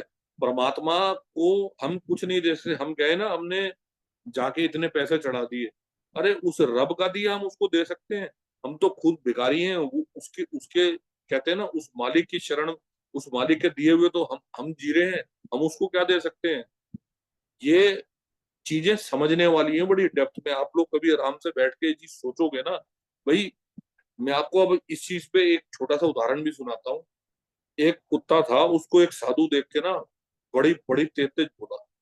कहता तुझे शर्म नहीं आती? तू कहीं भी खड़ा हुआ टॉयलेट कर देता है, तू जो है हर साधु के ऊपर भौंकता है, और तू जो है रात में लोगों को सोने नहीं देता, भौंक भौंक के उनकी नींदें खराब कर। अब संगत जी आप सुनना, उस जानवर ने उस साधु से क्या कहा। उसने कहा मैं जगह जगह टॉयलेट इसलिए नहीं करता, किसी में पेड़ की साइड पे इसलिए टॉयलेट करता हूँ कि मुझे नहीं पता कब कोई किस जगह बैठ के गुरु का पाठ कर रहा हो या उसकी तपस्या कर रहा हो। कह रहे सेकंड उसने बोला कि मैं भौंक भौंक के रात में लोगों को इसलिए उठाता हूँ कि भगवान ने रात दी है, अमृत वेला, और ये दी है रात उसके सिमरन करने के लिए। और आप मनुष्य जो जीवन है पूरी रात सो सो के सारी ये जो अपनी जिंदगी है वो नींद में गंवा रहा है। कभी उस प्रभु का नाम भी ले लो, सोते रहते हो आप लोग। तो इसीलिए मैं उनको उठाता हूँ कि उठ के भगवान का नित्य करो। कह रहे तीसरी बात, मैं साधुओं पे इसलिए भौंकता हूँ कि तू भिखारियों से क्या मांग रहा है, वो तो खुद उसके आश्रय हैं परमात्मा के, मांगना है तो उस ऊपर वाले से मांग। कहते हैं मैं इसलिए साधुओं से को भौंकता हूँ कि तू उस परमात्मा से मांग, इन मनुष्यों से क्या मांग रहा है, ये तो खुद उसका दिया था। तो आप देखो कितना बड़ा जवाब है गुरु। तो यही चीज है, ये जो जिंदगी है ना, अगर मनुष्य को इंसान गुरु जी ने बख्शी है ना, तो हमें इस चीज की वैल्यू समझनी चाहिए। और गुरु जी क्या कहते थे? गुरु जी यही कहते थे, गुप्त पाठ करो, गुप्त दान करो, गुप्त सेवा करो, गुरबानी सुनो। हम लोग गुरबानियां तो आज की डेट में सत्संग में क्या हो रहा है आजकल, कहना नहीं चाहिए, गुरबानी नहीं हो शब्द चलाते हैं, जो जब अपना ये भजन चलाते हैं, भजन तो गुरु जी ने कभी बोला ही नहीं। गुरबानी का मतलब गुरबानी, और गुरबानियों में ही हमारे जवाब है। तो महाराज ने ये बोला है कि गुरबानी सुनो। गुरबानी क्यों बोली है? क्योंकि गुरबानी जो गुरु की बानी है ना, वो एक्चुअल सत्य है हमारी लाइफ का, और उसी में हमारे जवाब है। तो इसीलिए जितनी भी संगत है, जो भी जब भी सत्संग करें, प्लीज गुरबानी चलाएं, शब्द गुरबानी चलाएं। गुरु जी के जो कुछ ब्लेस रागी हैं, जैसे हरबंस सिंह रागी हो गए, ये जगाधरी वाले, और जो भी महाराज ने जो ब्लेस करे हुए, उनकी गुरबानी जरूर चलाएं। क्योंकि वो गुरु जी ने स्पेशल संगत को बोले थे कि यह सुनिया करो। वो सुनने का, जैसे गुरु जी को कोई संगत कहते गुरु जी सानू गुरबानी समझ नहीं आती, तो गुरु जी कहते तुहानू सुनन नू क्या कहते, तुहानू समझन नू क्या कहते, तुसी सुनो। क्योंकि जब आपको समझ आनी शुरू हो जाएगी ना, तो आपको गुरु जाने समझ। तो यही चीज है, गुरु जी ने अब शिव पुराण को लेकर संगत में बहुत बड़ी कंफ्यूजन है, जो मैं अभी वो भी दूर करता हूँ, जो मेरे को मैंने कई संगत के मुंह से सुनी है कि गुरु जी कहते थे शिव पुराण पढ़ो। अब इसमें भी लोगों ने इसके अंदर भी कंफ्यूजन डाल दी है कि गुरु जी ने बोला था गीता पब्लिशिंग वाली शिव पुराण पे, जबकि गुरु जी ने ऐसी कोई चीज नहीं बोली। गुरु जी ने बोला था शिव पुराण पढ़ा करो, रोज पढ़ा करो, एक पेज पढ़ो रोज, मगर पढ़ो जरूर। गुरु जी ने ये नहीं बोला एक अध्याय पढ़ो। विजय मर्कन अंकल का अगर आप सत्संग सुनोगे, तो गुरु जी ने उनको क्या बोला था कि तू रोज पढ़या कर। वो तो उन्होंने पूछा गुरु जी एक अध्याय पढ़ना है या एक पेज पढ़ना है, तो उन्होंने बोला, गुरु जी ने बोला एक पेज रोज पढ़ा। अब मैं आता हूँ शिव पुराण के ऊपर कि शिव पुराण में लोगों को कंफ्यूजन कैसी है कि जी गीता पब्लिशिंग की गुरु जी ने ब्लेस करी थी, वही पढ़नी है। देखो संगत जी, मैं अब आपको इसका एक्चुअल मीनिंग बताता हूँ क्या चीज है। जब गुरुजी फिजिकल फॉर्म में थे ना, उस टाइम शिव पुराण सिर्फ गीता पब्लिशिंग की ही पब्लिश होती थी, और कोई इतने पब्लिशर नहीं थे। आप सब लोगों को याद हो अपने स्कूल टाइम में कि जो बुक्स आती थी वो एनसीईआरटी की आती थी, या एक आधी और पब्लिशर होता था हमारे स्कूल टाइम दिल्ली के अंदर, और कोई पब्लिशर नहीं होता था। आज आप सैकड़ों की तादाद में पब्लिशर है। तो इस चीज को लेके कंफ्यूजन ना करो कि शिव पुराण कोई गीता पब्लिशिंग वाली ही गुरुजी की ब्लेस है। गुरुजी ने सिर्फ बोला है शिव पुराण पढ़ने को, बस। तो हमारा मेन मकसद होना चाहिए शिव पुराण पढ़नी है, कोई भी हो, छोटी बड़ी से साइज मैटर नहीं करता। भगवान का जो दिया हुआ, कहते हैं ना, जो उनकी दी हुई ब्लेसिंग है। शिव जिस जिस चीज पे, देखो मेरा एक मानना है, जिस चीज पे शिव लिखा हो ना, वो हमारे गुरुजी, चाहे वो छोटी बड़ी हो, साइज डजंट मैटर, उसकी ब्लेसिंग मैटर करती। बस आप लोग इस चीज को समझो, कंफ्यूजन में मत रहो कि ये बड़ी है ये छोटी है। अब मैं आप सब लोगों को गीता पब्लिशिंग की भी थॉट डाउट थोड़ा दूर कर देता हूँ। आदि संगत कहती है वो बहुत बड़ी है, बड़ी नहीं है एक्चुअल में, बताता हूँ क्या है। जितनी छोटी शिव पुराण है ना, उसमें संस्कृत में कुछ नहीं लिखा हुआ। बड़ी शिव पुराण के अंदर क्या है कि जो भी हिंदी में भी लिखा हुआ ना, उसका अर्थ वो नीचे संस्कृत में लिखा हुआ, और उसके पेजेस थोड़े, जो अल्फाबेट्स हैं वो बोल्ड है, तो वो इसलिए थोड़ी बड़ी बड़ी लग। बाकी सारे अध्याय सेम है, आप कोई भी पढ़ो और रोज पढ़ो विदाउट एनी फेल। और गुरुजी ने कभी ये नहीं बोला कि मुहूर्त में पढ़नी है, अमृत वेले पढ़नी है। गुरुजी ने तो अमृत वेला किसी को बोला ही नहीं। ये भी लोगों में बहुत बड़ी कंफ्यूजन है, अमृत वेला। मैं आपको एक छोटा सा सत्संग और बताता हूँ। मैंने एक दिन गुरुजी से पूछा, मैं गुरुजी अमृत वेले उठना है, संगत कहती है बड़ा अमृत वेले उठ के करो। आपको सच बताऊं गुरुजी का जवाब क्या था मुझे, जो संगत जी, गुरुजी कहते जी अमृत वेले उठ के सारे ब्लेस्ड हो जाते ना, ते फिर अखबार वाले सब तो पहले ब्लेस्ड होते। जो न्यूज़पेपर बांटते हैं ना संगत जी, वो सबसे पहले उठते हैं, उनसे जल्दी कोई नहीं उठता। तो गुरुजी कहते थे ਤੁਹਾਡੇ ਲੋਕਾਂ ਦਾ ਇਹ कलयुग हैगा, कलयुग के अंदर बंदे का उठना बड़ा इम्पॉसिबल है, क्योंकि हर एक संगत की ना अपनी अपना लाइफ स्टाइल है। कोई बेचारा जॉब करके आ रहा है रात में, वो 2 बजे आ रहा है। सबकी देखो अपनी अपनी लाइफ है। कोई बेचारे मॉर्निंग शिफ्ट कर रहे हैं, कोई नाइट शिफ्ट कर रहा है। वो बंदा कैसे अमृत वेले उठ सकता है? तो गुरु जी यही कहते थे, जद अपने गुरु का ना लो तद अमृत वेला। इससे आसान कोई आपको गुरुजी रास्ता नहीं दिखा सकते दूसरा। और एक्चुअल चीज यही है, गुरुजी कहते जब हम लोग सत्संग करते हैं, हम लोग कोई मुहूर्त देखते हैं कि अमृत वेला हो रहा है, या अभी शाम के टाइम कोई राहु काल चल रहा है, यह चल रहा है। हम क्या करते हैं, हम जय गुरुजी बोलते हैं और गुरुजी के मंदिर की जोत जलाते हैं और सत्संग शुरू करते हैं। तो यही चीज है, इन थॉट्स को ना अपने दिमागों से निकालो। एक्चुअल बात जो गुरुजी समझाना समझाना चाह रहे हैं ना, आप उस चीज को फॉलो करो। किसी संगत की बातों में मत आओ कि ये संगत कह रही है गुरुजी ने ऐसे समझाया, गुरुजी ने ऐसे बोला। देखो गुरुजी एक बात कहते थे, डायरेक्ट कनेक्शन करो। और जो आजकल ये सब सब सपनों का बड़ा चला हुआ है एक दूसरे को, कि गुरुजी ने आपके लिए ये बोला, गुरुजी ने आपके लिए वो बोला। ये इंस्टाग्राम चैनलों पे आजकल इतना मिसगाइड कर रहे हैं लोगों को, संगत जी कहना नहीं चाहिए। इतना बुरा लगता है ना ये सब चीजें देख के, कि संगत ने गुरुजी को मजाक में ले लिया है। उन्होंने, कहते हैं ना, जो राम नाम खिलौना जाना। एक्चुअल में तो वो गुरुजी को समझता ही नहीं है, मेरा एक मानना है।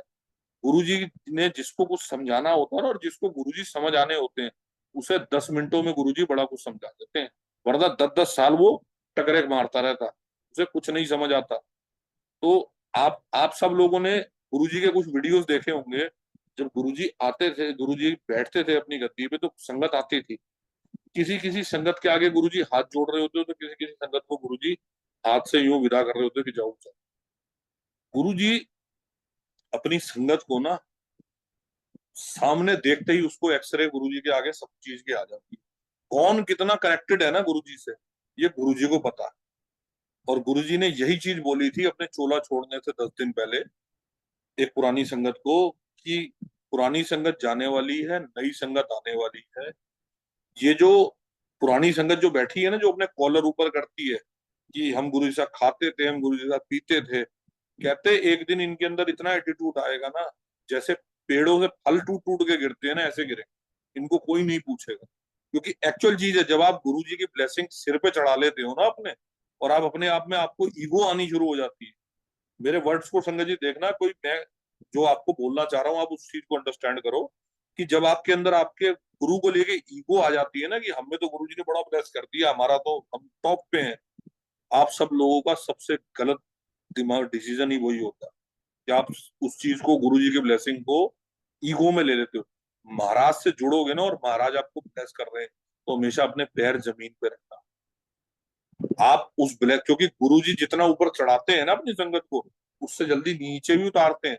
आप सत्संग सुनना कई पुरानी संगत के, कि गुरु जी ने उन्हें कितना टफ टाइम दिखाया, कितने टफ टाइम से निकाला, और उनको कई चीजें गुरु जी ने सिखाई। फिर गुरु जी ने बोला था कि जो संगत आए, जो संगत, कुछ तो संगत जो खुद नहीं आएगी, वो मेरे से बड़ा कुछ खटके ले जाएगी। और कुछ संगत ऐसी होगी जो पामड़ भूसे में फंसी रहेगी। पामड़ भूसे का मतलब है कंफ्यूजन, जो आजकल बहुत ज्यादा है। इतनी इतनी कंफ्यूजन लोगों ने क्रिएट कर दी है ना, कि गुरुजी का चोला राइट पे लगाना है, लेफ्ट पे लगाना है, जोत इधर रखनी है, शिवालय इधर रखना है, ये ऐसे करना है। आज अभी तो मैंने अभी रिसेंटली कल एक संगत से सुना था कि श्राद्धों में सत्संग सत्संग नहीं करना होता गुरुजी का। मैं तो सुन के हैरान था मैं। गुरुजी कहते थे ए शराब कुछ नहीं होंगे। देखो संगत जी, गुरुजी कहते थे जीते जी। अब आपने अगर एक्चुअल चीज देखो, मेरा एक मानना है, आपके माँ बाप जिंदा है ना, आप उनकी सेवा करो, जितनी करनी है करो। और एक्चुअल बता दूं, अगर आप लोग यहाँ कनेक्टेड हो ना इस प्लेटफॉर्म पे गुरुजी से जुड़े हुए, तो आपके माँ बाप को शुक्राना करो सबसे पहले, कि उनके आशीर्वाद से ही आप गुरुजी तक पहुंचे हो।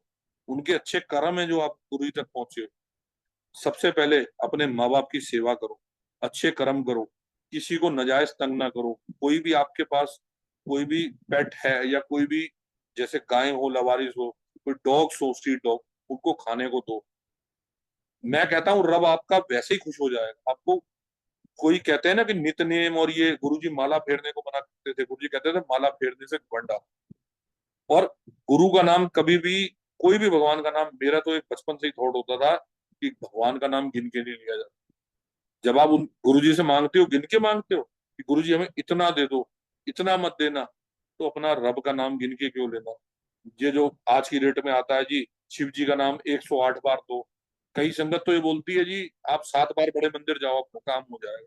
मैं कहता हूँ जिसका काम होना होगा ना, उसका एक एक बार बड़े मंदिर में जाने को हो जाएगा। और जिसका गुरुजी ने कुछ डिले करना होगा या कुछ कारण, वो भी हमारे कर्मों पर डिपेंड है, उसका 4 मंडे में भी हो जाएगा, 40 मंडे में भी हो जाएगा, और डेढ़ डेढ़ साल में भी हो जाएगा। ये सब गुरुजी के ऊपर, हमारे हमारे ऊपर नहीं है।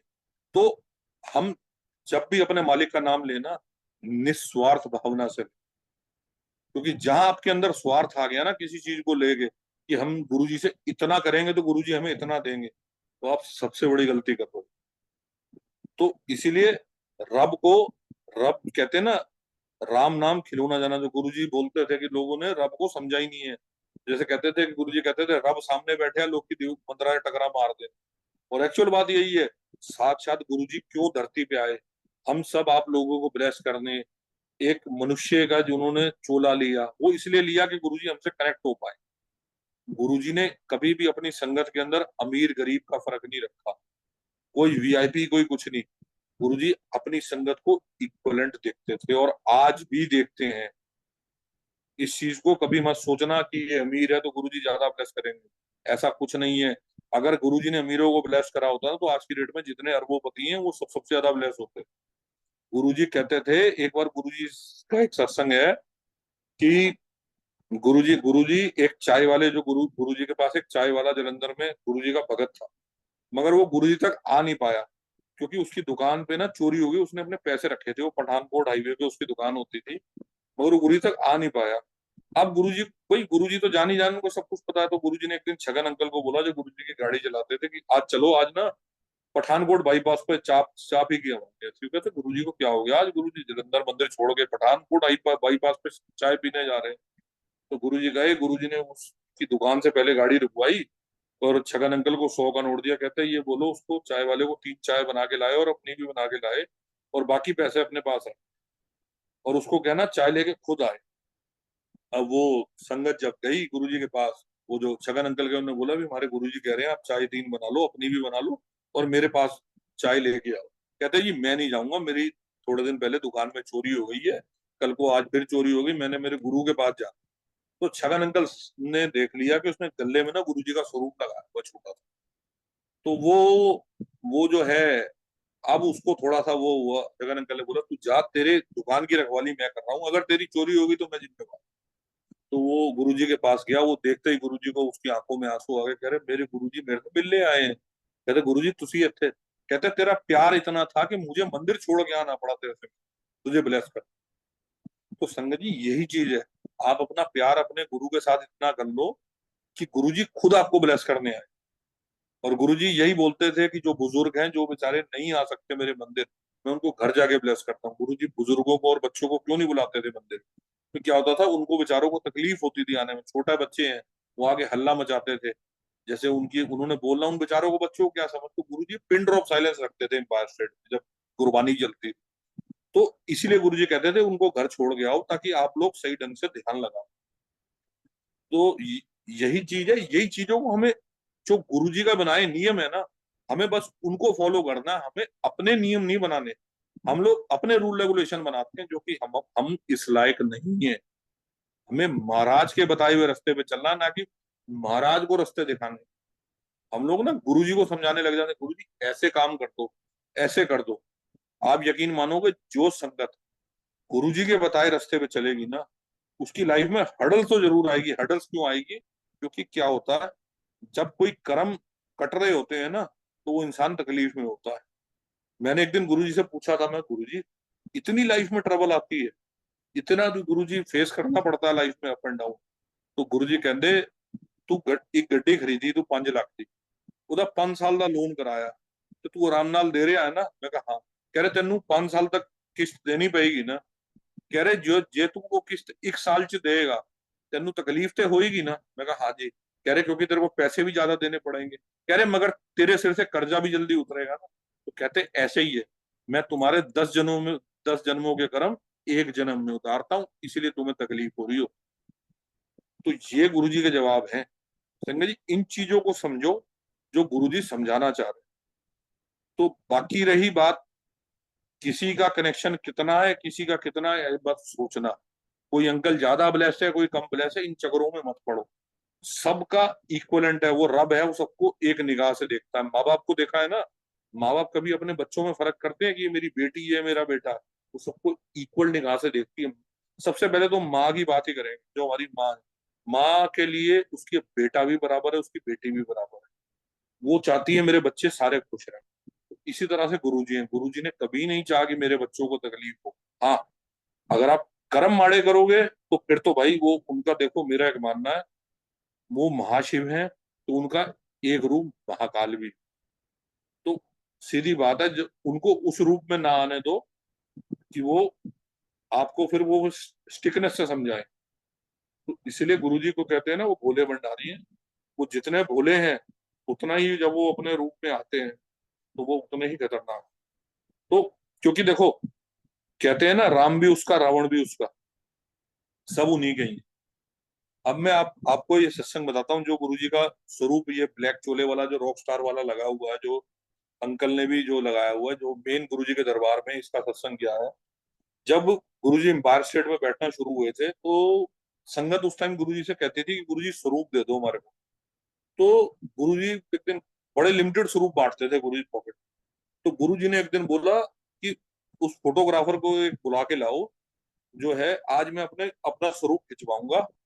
तो उससे पहले, आंटी का मुझे नाम ध्यान नहीं आ रहा है, एम्पायर स्टेट में शायद सुखी आंटी थी या कौन सी आंटी थी, मुझे याद नहीं है। वो गुरुजी के रूम में गई थी, बेडरूम में, उन्होंने देखा गुरुजी का कोई भी चोला नहीं है बेडरूम के अंदर, गुरुजी की अलमीरा में। कहते गुरुजी आज शाम में पहनेंगे क्या?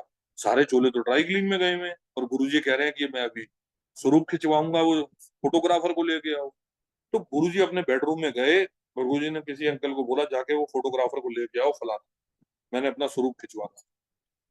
तो गुरुजी जब बेडरूम से बाहर निकले, गुरुजी ने ब्लैक चोला पहना हुआ था। सारे सेवादार संगत हैरान कि आज गुरुजी ने ये चोला कहाँ से लिया। जब गुरुजी अपनी गद्दी में विराजमान हो गए, फोटोग्राफर आ गया, तो वो आंटी फटाफट भगती गई गुरुजी के बेडरूम में देखने की, यार गुरुजी के, मैंने अभी अभी गुरुजी की अलमीरा खोली थी, एक भी स्वरूप, एक भी वहां पे चोला नहीं था, चोला आया कहाँ से? तो उन्होंने जो है ये देखा, दोबारा से अलमारी अलमीरा खोली तो ऊपर तक चोले भरे। आंटी हैरान की, ये हुआ कहाँ से? अभी 15 मिनट पहले तक तो कोई चोला नहीं था, अब चोले फूले सारे। तो उन्होंने बोला, गुरुजी मुस्कुराने लग गए बैठे हुए गद्दी पे, कहते कहते तुसी की समझते हो कि तुसी मैनू चोले देंदे हो? कह रहे रब मैनू दुनिया दे देवता देवी देवता के मैनू चोले दे के जाते ने कि गुरुजी ये पालो। कह रहे कह रहे मेरे मैनू चोलियां की कमी नहीं है। तो फिर उन्होंने, फोटोग्राफर जो आया, उन्होंने, गुरुजी ने उसको बोला, जब मैं तेरे को इशारा करूंगा तब तू मेरी फोटो लियो, और एक ही फोटो लेनी है मेरी, और मैं जब इशारा करूंगा तभी ले।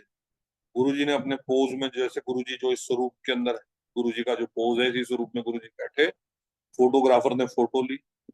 आज यही स्वरूप है, गुरुजी के अपने वर्ड्स थे कि ये मैंने इसलिए खिंचवाया है कि मैं इससे संगत से जल्दी कनेक्ट हो पाऊं।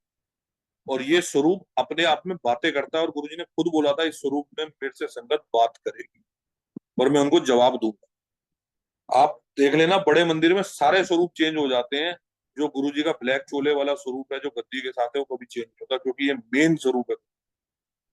और इसके अंदर वाकई में कहता हूँ गुरु जी के जो डिवाइन दर्शन है ना, जो महाशिव के, वो है। अब संगत जी मैं आपको एक छोटा सा, करण अंकल, कुछ है टाइमिंग या कुछ टाइम अभी अंकल कुछ है, मतलब कर सकते हैं या अंकल वेट, बस आज के लिए इतना ही है। आप कुछ शेयर करने वाले अंकल, आप कर लीजिए वो। हाँ अंकल, मैं वही पूछ रहा था, मैं 5-7 मिनट और शेयर कर सकते हैं अंकल। Sure sure sure. अब संगत जी मैं आपको महाशिव का बताता हूँ। मेरे ना कई टाइम से मैं सुनता था कि जो ये महाशिव के बारे में, कि ये महाशिव हैं, जैसे गुरु जी कहते थे कि मैं महाशिव हूँ। अब ये महाशिव समझ नहीं आता था, ये महाशिव है क्या, कि ये मीनिंग क्या है, या इसके ऊपर क्या उदाहरण, क्या चीज है। तो 2021 में ना मुझे तिरुपति जाने का गुरु जी के आशीर्वाद से मौका मिला। तो मैं तिरुपति गया। तो तिरुपति जाने के बाद ना, जैसे हमने वहां दर्शन करे, हुए भी बहुत बड़ा सत्संग है, मैं शॉर्ट में सुनाता हूँ आप लोगों को। तो जैसे तिरुपति में दर्शन करे ना, तिरुपति में जाने के बाद वहां पे मैं एक दिन रुका। तो नाइट में गुरुजी सपने में आते हैं और कहते हैं, इत्थे मेरा मंदिर है, इत्थे पूजा करानी है। मैं कहा गुरुजी इत्थे ਤੁਹਾਡਾ ਕਿਹੜਾ मंदिर, सवेरे पता चल जाएगा तेनू इत्थे मेरा मंदिर है। अब संगत जी जो है, मैंने सुबह जो टूर ऑपरेटर था उससे पूछा, मैंने कहा "यार, शिव जी का मंदिर कौन सा है?" कहते हैं मैं आपको बताना भूल गया, एक काल अस्थि जगह है आंध्रा के अंदर, तिरुपति से 150 किलोमीटर है काल अस्थि। वो बहुत बड़ा शिवलिंग है वहां पे। और वो जगह ऐसी है, वो ना बड़ी सिद्ध पीठ है।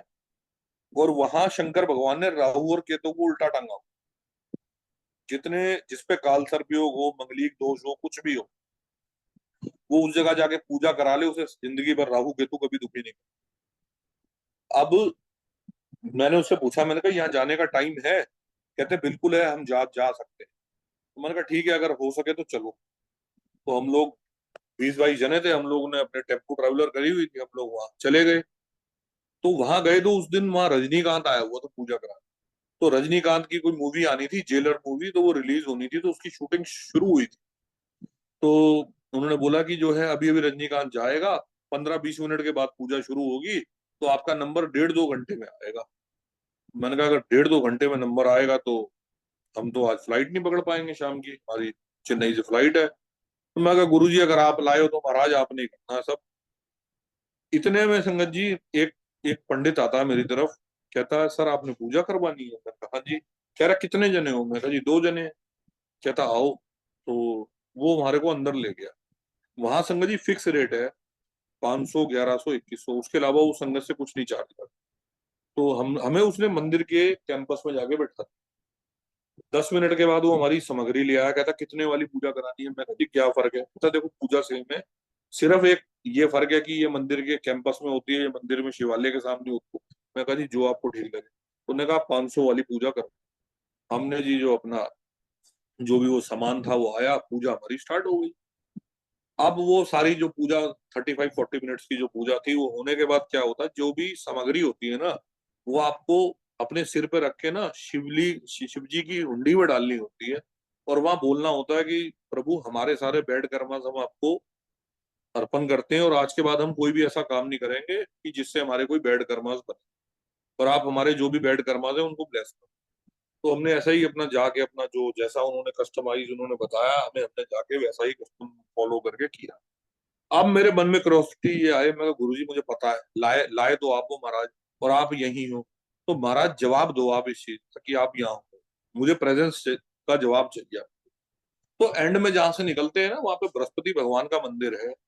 तो वहां पे हम गए, तो हमने जाने लगे ना, तो वो पंडित हिंदी, आंध्रा वाले हिंदी जानते हैं। तो मुझे बोला, कहता अंकल यहाँ से ना, उसने मेरे को बोल रहा, वो पंडित मेरे को बोल रहा अंकल, कहता अंकल यहाँ से ना सीधा अपने घर जाना, और किसी रिश्तेदार के यहाँ नहीं जाना, मामे ताऊ के नहीं, यहाँ की ब्लेसिंग सीधा आपके घर जानी चाहिए। अब मेरी तो हंसी निकल गई। मैं कहा मैं गुरुजी को बड़े पापा बोलता हूँ। तो मैंने कहा यार मेरे साथ जो अंकल थे, मैंने कहा अंकल ये तो बड़े पापा का जवाब है। तो वो कहता कौन से बड़े पापा? तो मैंने कहा जी हमारे गुरुजी हैं, मैं उनको बड़े पापा बोलता हूँ, ऐसे ऐसे हमारे गुरु हैं। और वो शंकर जी, उनमें और शंकर जी में कोई फर्क नहीं है, तो इसलिए मैं उनको गुरु जी, मतलब हमारे गुरु जी है। कहते कौन से गुरु जी? तो मैंने उन्हें मोबाइल के अंदर ना अपने गुरु जी का स्वरूप दिखाया, यही ब्लैक चोले वाला जो है मेन। तो कहते एक दो स्वरूप इनके और दिखाओ। तो मैंने उनको ना गुरु जी के जो 2-3 तरह के स्वरूप थे मैंने दिखाए। कहता आपको पता है ये आपके गुरु ऑर्डिनरी गुरु नहीं। मैंने कहा क्या मतलब? कह रहा ये साक्षात महाशिव। मैंने कहा क्या मतलब? कहता उसने मेरे को गूगल करके दिखाया। अगर आप संगत संगत जी अपने मोबाइल में टाइप करेंगे ना महाशिव मुद्रास, तो आपको दो दो तीन पांच तरह की मुद्रास दिखाई देंगी, जिसमें जैसे गुरुजी बैठे हुए हैं, हाथ पे हाथ रखा हुआ है, गुरुजी के जैसे गुरुजी के साइड पोज में बैठने के, वो सारी मुद्राएं ना महाशिव की मुद्रास है। तो वो सारी मुद्राएं गुरुजी के स्वरूपों से मिलती है। तो कहता ये महाशिव की मुद्रा है, आपके गुरुजी ऑर्डिनरी गुरु नहीं है, महाशिव है। मैं कहा पंडित जी महाशिव का मतलब तो बताते जाओ, मेरे को समझ नहीं आया। तो उन्होंने जो मेरे को बताया मैं आप सब लोगों से शेयर करता हूँ। उन्होंने कहा दुनिया में पांच तरह के शिव होते हैं। सबसे पहले होते हैं महाशिव। महाशिव इज इक्वलेंट टू महाकाल। ये दोनों जो होते हैं ये दोनों महाशिव है। कहता और ये उन्हीं के रूप है, महाशिव और महाकाल। कहता ये विष्णु भगवान को नहीं दिखाते, ये ओम का पाठ करते हैं। ओम की रचना इन्होंने करी हुई है, और ये ओम की ही उत्पत्ति से पैदा हुए हैं, और ये ओम ओम ही है। ओम इज बिलोंग्स टू भगवान शंकर और महाशिव। तो कहते ये सभी देवी देवताओं को ऑर्डर देते हैं, और सारे देवी देवता इनके ऑर्डर फॉलो करते हैं। कहते सेकंड नंबर पे आते हैं आपके महाकाल वाले शिव, वो भी महाशिव है। थर्ड नंबर पे आने आते हैं आपके शिव पार्वती वाले शिव। कहते ये इनके बच्चे हैं महाशिव के। और कहते ये विष्णु जी को दिखाते हैं, विष्णु जी इन्हें दिखाते हैं। कहते फोर्थ नंबर पे आते हैं आपके पशुपति नाथ वाले शिव, नेपाल वाले। कहते वो भी विष्णु जी को दिखाते हैं, विष्णु जी उन्हें दिखाते हैं। कहते फिफ्थ नंबर पे आते हैं आपके वीरभद्र, जिन्हें काल भैरव बोला जाता है। कहता वो भी विष्णु जी को दिखाते हैं, विष्णु जी उन्हें दिखाते हैं। कहते जो लास्ट के 3 नंबर के शिव है ना, ये शिव महाशिव का ऑर्डर फॉलो करते हैं, और ये महाशिव के बच्चे हैं। और कहते हैं आपके गुरुजी वो वाले शिव हैं महाशिव। कहते हैं ये सबसे बड़ी सुप्रीम पावर है, ना इनसे आगे कुछ है ना इनसे पीछे कुछ है। कह रहा दुनिया चलती ही इन्हीं की वजह से है। कहता दुनिया में सब कुछ खत्म हो जाएगा, महाशिव एग्जिस्ट करेगा। और जब भी सृष्टि बनी है महाशिव की क्रिएट करी हुई है, और महाशिव के ऑर्डर से ही सब कुछ होता है। तो ये संगत जी जवाब था कि हमारे गुरुजी कौन है। और जवाब, और आप यकीन मानोगे 6 महीने के बाद, उस टाइम कोविड पीरियड चल रहा था जब हम गए थे, कोविड पीरियड का मतलब 2021 का, मतलब वही था कि एंड पे जब खुले थे मंदिर थोड़े थोड़े, जब वो 2 महीने के बाद वही पंडित जी गुरुजी के मंदिर भी आए थे गुरुजी के दर्शन करने अपने बेटे के साथ। आप सोचो कितनी दूर कालहस्ती और कितनी दूर गुरुजी का मंदिर। सोचो गुरुजी ने कहाँ से अपने भक्त को बुलाया। तो ये गुरुजी की लीला। तो वो आने के बाद उन पंडित जी का जवाब था इस मंदिर में, कहते इससे बड़ा तीर्थ स्थान नहीं है कोई, महाशिव है ये। कह रही ये जगह जैसा कहीं, ये एक्चुअल में शिव लोग, ये उनके वर्ड थे। आप सोचो इतने बड़े मंदिर का पंडित अगर गुरुजी के लिए कुछ बोला। नहीं तो ब्राह्मण लोग कहाँ इन चीजों को मानते हैं, मगर कहते हैं ना कि प्रत्यक्ष को प्रमाण की जरूरत नहीं है। हमारे गुरुजी वो है कि हम गुरुजी के लिए क्या बोले, क्योंकि गुरुजी के बारे में कुछ बोलने का मतलब है सूर्य को रोशनी दिखाना। तो वो हम चीज हमारे, हम उस लायक नहीं है। मगर कहते हैं ना हमारे मालिक की उस तक, भी कहते हैं ना उस मालिक का उस तक भी कर लो तो कहते हैं उसका नाम सुमिरन। अब संगत जी मैं आपको एक छोटा सा सत्संग और बताता हूँ जो कि जल प्रसाद के ऊपर। कि ये जो महाराज ने हमको जल प्रसाद बख्शा, इसकी महिमा क्या है। ये जल प्रसाद नहीं है, ये अपने आप में अमृत है गुरु जी का। मेरा एक फ्रेंड, मेरा स्कूल फ्रेंड था जो कि मेरे साथ ही पढ़ता था। और वो जैसे हम लोग 11th 12th तक ग्रेजुएशन ग्रेजुएशन करते हैं, वो कनाडा चला गया था। तो उससे मेरा जैसे कनेक्शन टूट गया था, तो फेसबुक पे वो मेरे से मिला। तब तक महाराज की सेवा मुझे मिल चुकी थी। तो उसने मेरे से एक दिन, मेरी बात हुई, कनाडा रहता था। तो मेरी बात हुई, कहता फैमिली कैसे, कह रहे, मेरे से पूछा तेरी फैमिली कितनी है। मैंने कहा जी मेरा एक बेटा है वो है। मैं कहा तेरी शादी, कह रही मेरी शादी गुजराती से हुई है, लड़की से, 12 साल हो गए शादी के। कह रहा मगर कोई बच्चा कोई नहीं। तो मैंने कहा क्या हो गया? कहते यार मतलब सब टेस्ट नॉर्मल आते हैं, मगर डॉक्टर ये कहता है आप लोग कंसीव नहीं कर सकती आपके मिसेज। मैंने कहा क्यों? कहते समझ नहीं आती क्या ऊपर वाले की वो है। कहता हमने कोई तीर्थ स्थान नहीं छोड़ा, कोई कुछ नहीं छोड़ा। कहता हमने अब आईपीएफ भी ट्राई कर लिया, वो भी फेल हो गया। तो मैंने कहा तू एक काम कर, तू इंडिया कब आ रहा? कहता मैं ना जन 2020 में आ रहा हूँ, तो फिर मैं कहा तू एक काम कर, जब तू आए ना तो मैं तुझे एक जगह लेके चलूंगा, वहां वहां तू तू और वाइफ चलना। अच्छा, उसको ये पता है कि मेरा मेडिकल प्रोफेशन, उसने कहा किसी हॉस्पिटल लेके चलेगा। मैंने कहा हाँ, एक तरह से तू चल तो सही, वो सब कुछ है वहां पे, जहां मैं तेरे को ले जाऊंगा वो बहुत बहुत बड़ा हॉस्पिटल भी है, बहुत बड़ा सब कुछ है वहाँ। ऐसे ऐसे लोग ठीक हो जाते हैं जिनको ऊपर वाला जो कहते हैं ना, जिनको जवाब डॉक्टर जवाब दे चुके हैं। कह रहा है ऐसा कौन सी जगह है, मैं कहा तू आइयो बस। तो जैन के अंदर आप सब लोगों को पता है, अमेरिका वगैरह यूरोप में कोविड आ गया था, उसकी फ्लाइट कैंसिल हो गई, मार्च निकला, अप्रैल के आसपास उससे मेरी फोन पे बात हुई। तो मैंने कहा तेरा आना नहीं हुआ? कहता अभी तो यार मुश्किल ही लग रहा है, ऐसा कुछ जो इम्पॉसिबल है। तो मैंने कहा चल कोई बात नहीं। तो मेरे हमारे मंदिर में ना एक अंकल सेवा करते हैं, उनके बच्चे ने कनाडा पढ़ने जाना था। तो कुछ लिमिटेड फ्लाइट्स इंडिया से जा रही थी, जो बच्चों के वहां सेमेस्टर पेंडिंग थे पढ़ने को। तो कनाडा से कुछ फ्लाइट शुरू हुई थी जो कि स्पेशल स्टूडेंट्स को लेके जाती थी। तो मैंने एक बच्चे को बोला, मैंने कहा यार ये ना गुरुजी का जल प्रसाद ले जा, जो गुरुजी ने थॉट डाला। तो मैंने मंदिर से जल प्रसाद ना ब्लेस हुआ हुआ गुरुजी का मैंने उनको दे दिया। मैं कहा यार एयरपोर्ट पे ना मेरा एक फ्रेंड आएगा, वो ले जाएगा, उसको दे दे। तो मैंने फ्रेंड को बोला यार मैं ना प्रसाद एक भिजवा रहा हूँ हमारे गुरुजी का। तो मैंने थोड़ा सा उसको गुरुजी के बारे में बताया, मैं कहा ये ना प्रसाद तू बस मिसिस को दे दियो और तू भी ले लियो, जल प्रसाद है और बाकी गुरुजी का। अच्छा, अप्रैल में मैंने ये भिजवा दिया।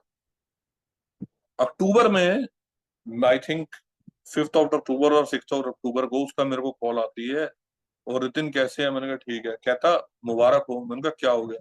कहता भाई तू चाचा बनने वाला है। मैंने कहा है? मैं कहा गुरु जी का शुक्राना।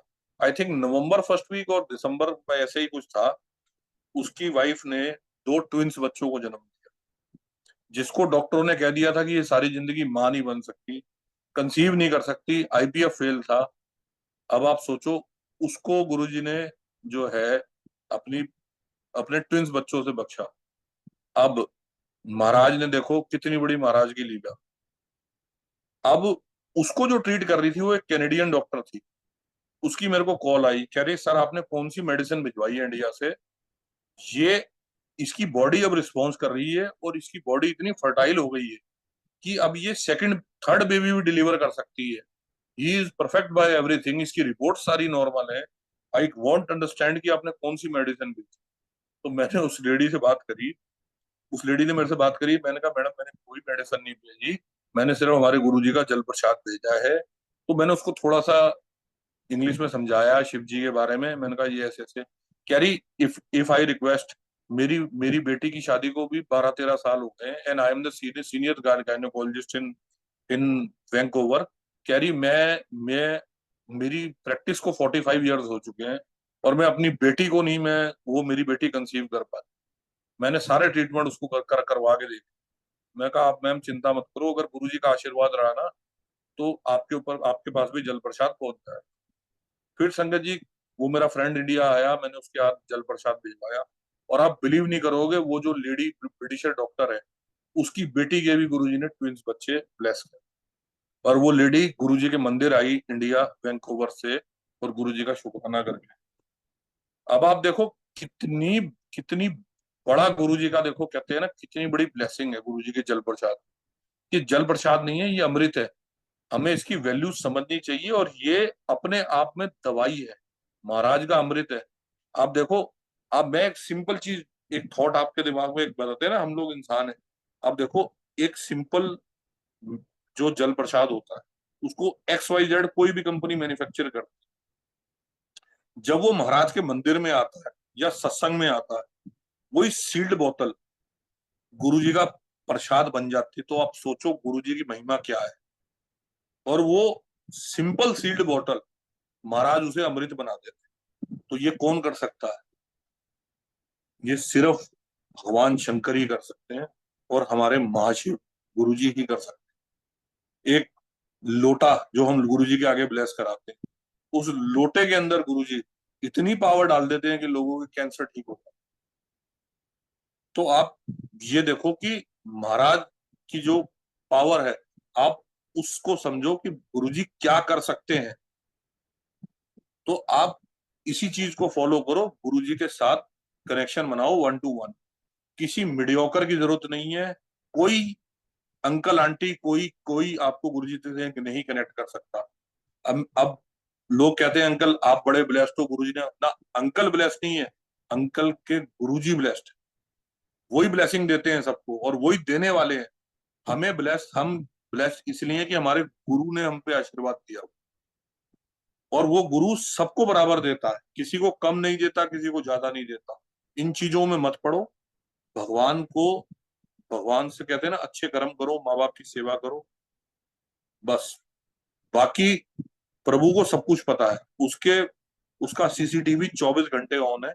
उसको हर एक बच्चे का, हर एक अपने जीव जंतु की कदर है। कहते हैं ना, जब वो अपने एक एक, शिव शंकर तो कण कण में, एक एक कण कण में, और जब वो कण कण में है तो उसे हर चीज पता है।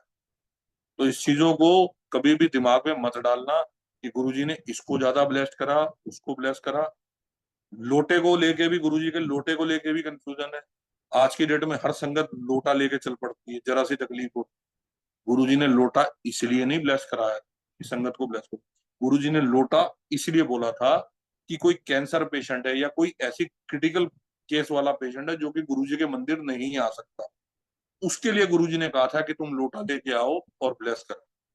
यहाँ तो मैं देखता हूँ, जब आप फिजिकल फॉर्म में चल सकते हो, गुरुजी के मंदिर जा सकते हो, तो जो आप लंगर प्रसाद खा रहे हो, जो आप चाय प्रसाद ले रहे हो, जो आप समोसा प्रसाद खा रहे हो, जो भी प्रसाद गुरुजी के मंदिर में मिल रहा है, दीज आर अमृत। और ये जो प्रसाद है ना, ये आपको सब कुछ क्योर करता है। गुरुजी पहले आपको आपकी हेल्थ से क्योर करते हैं, फिर आपको वेल्थ से, फिर आपके कर्मों से क्योर करते हैं। आप सारी चीजों से गुरुजी आपको क्योर करते हैं, मगर स्टेप बाय स्टेप। तो बस महाराज का सुमिरन करो, दिमाग अपना, जैसे गुरुजी कहते थे ना, अकल ते रफल जुतिया नाल बाहर उतारो। तभी आप गुरुजी को समझ पाओगे, वरना फिर वही गुरुजी का वर्ड है ना, पापड़ गुस्सा, उस कंफ्यूजन में फंसे रहो। तो हमें इस कंफ्यूजन में नहीं फंसना, महाराज का नाम लेना है और जैसा गुरुजी ने कहा है उस चीज को फॉलो करो। जो पुरानी संगत ने अपने सत्संग में बताया है, जो भी संगत बताती है, आप उस चीज को फॉलो करो, क्योंकि गुरुजी ने उनको एक्चुअल चीज के बारे में बताया और उनका उनका भी तो एक्सपीरियंस गुरुजी के साथ रहा है और उन्होंने वो चीज देखी है और गुरुजी का वो है। तो आप उस चीज को फॉलो करो। और दूसरी बात मैं कहता हूँ, आपको नहीं भी समझ आ रहा, चलो, कई संगत होती है जिनको गुरुजी के कई चीजें नहीं समझ आ रही होती, आप महाराज के आगे बैठो और महाराज से बात करो कि गुरुजी ये चीज की मेरी कंफ्यूजन है, महाराज इस चीज को दूर करो।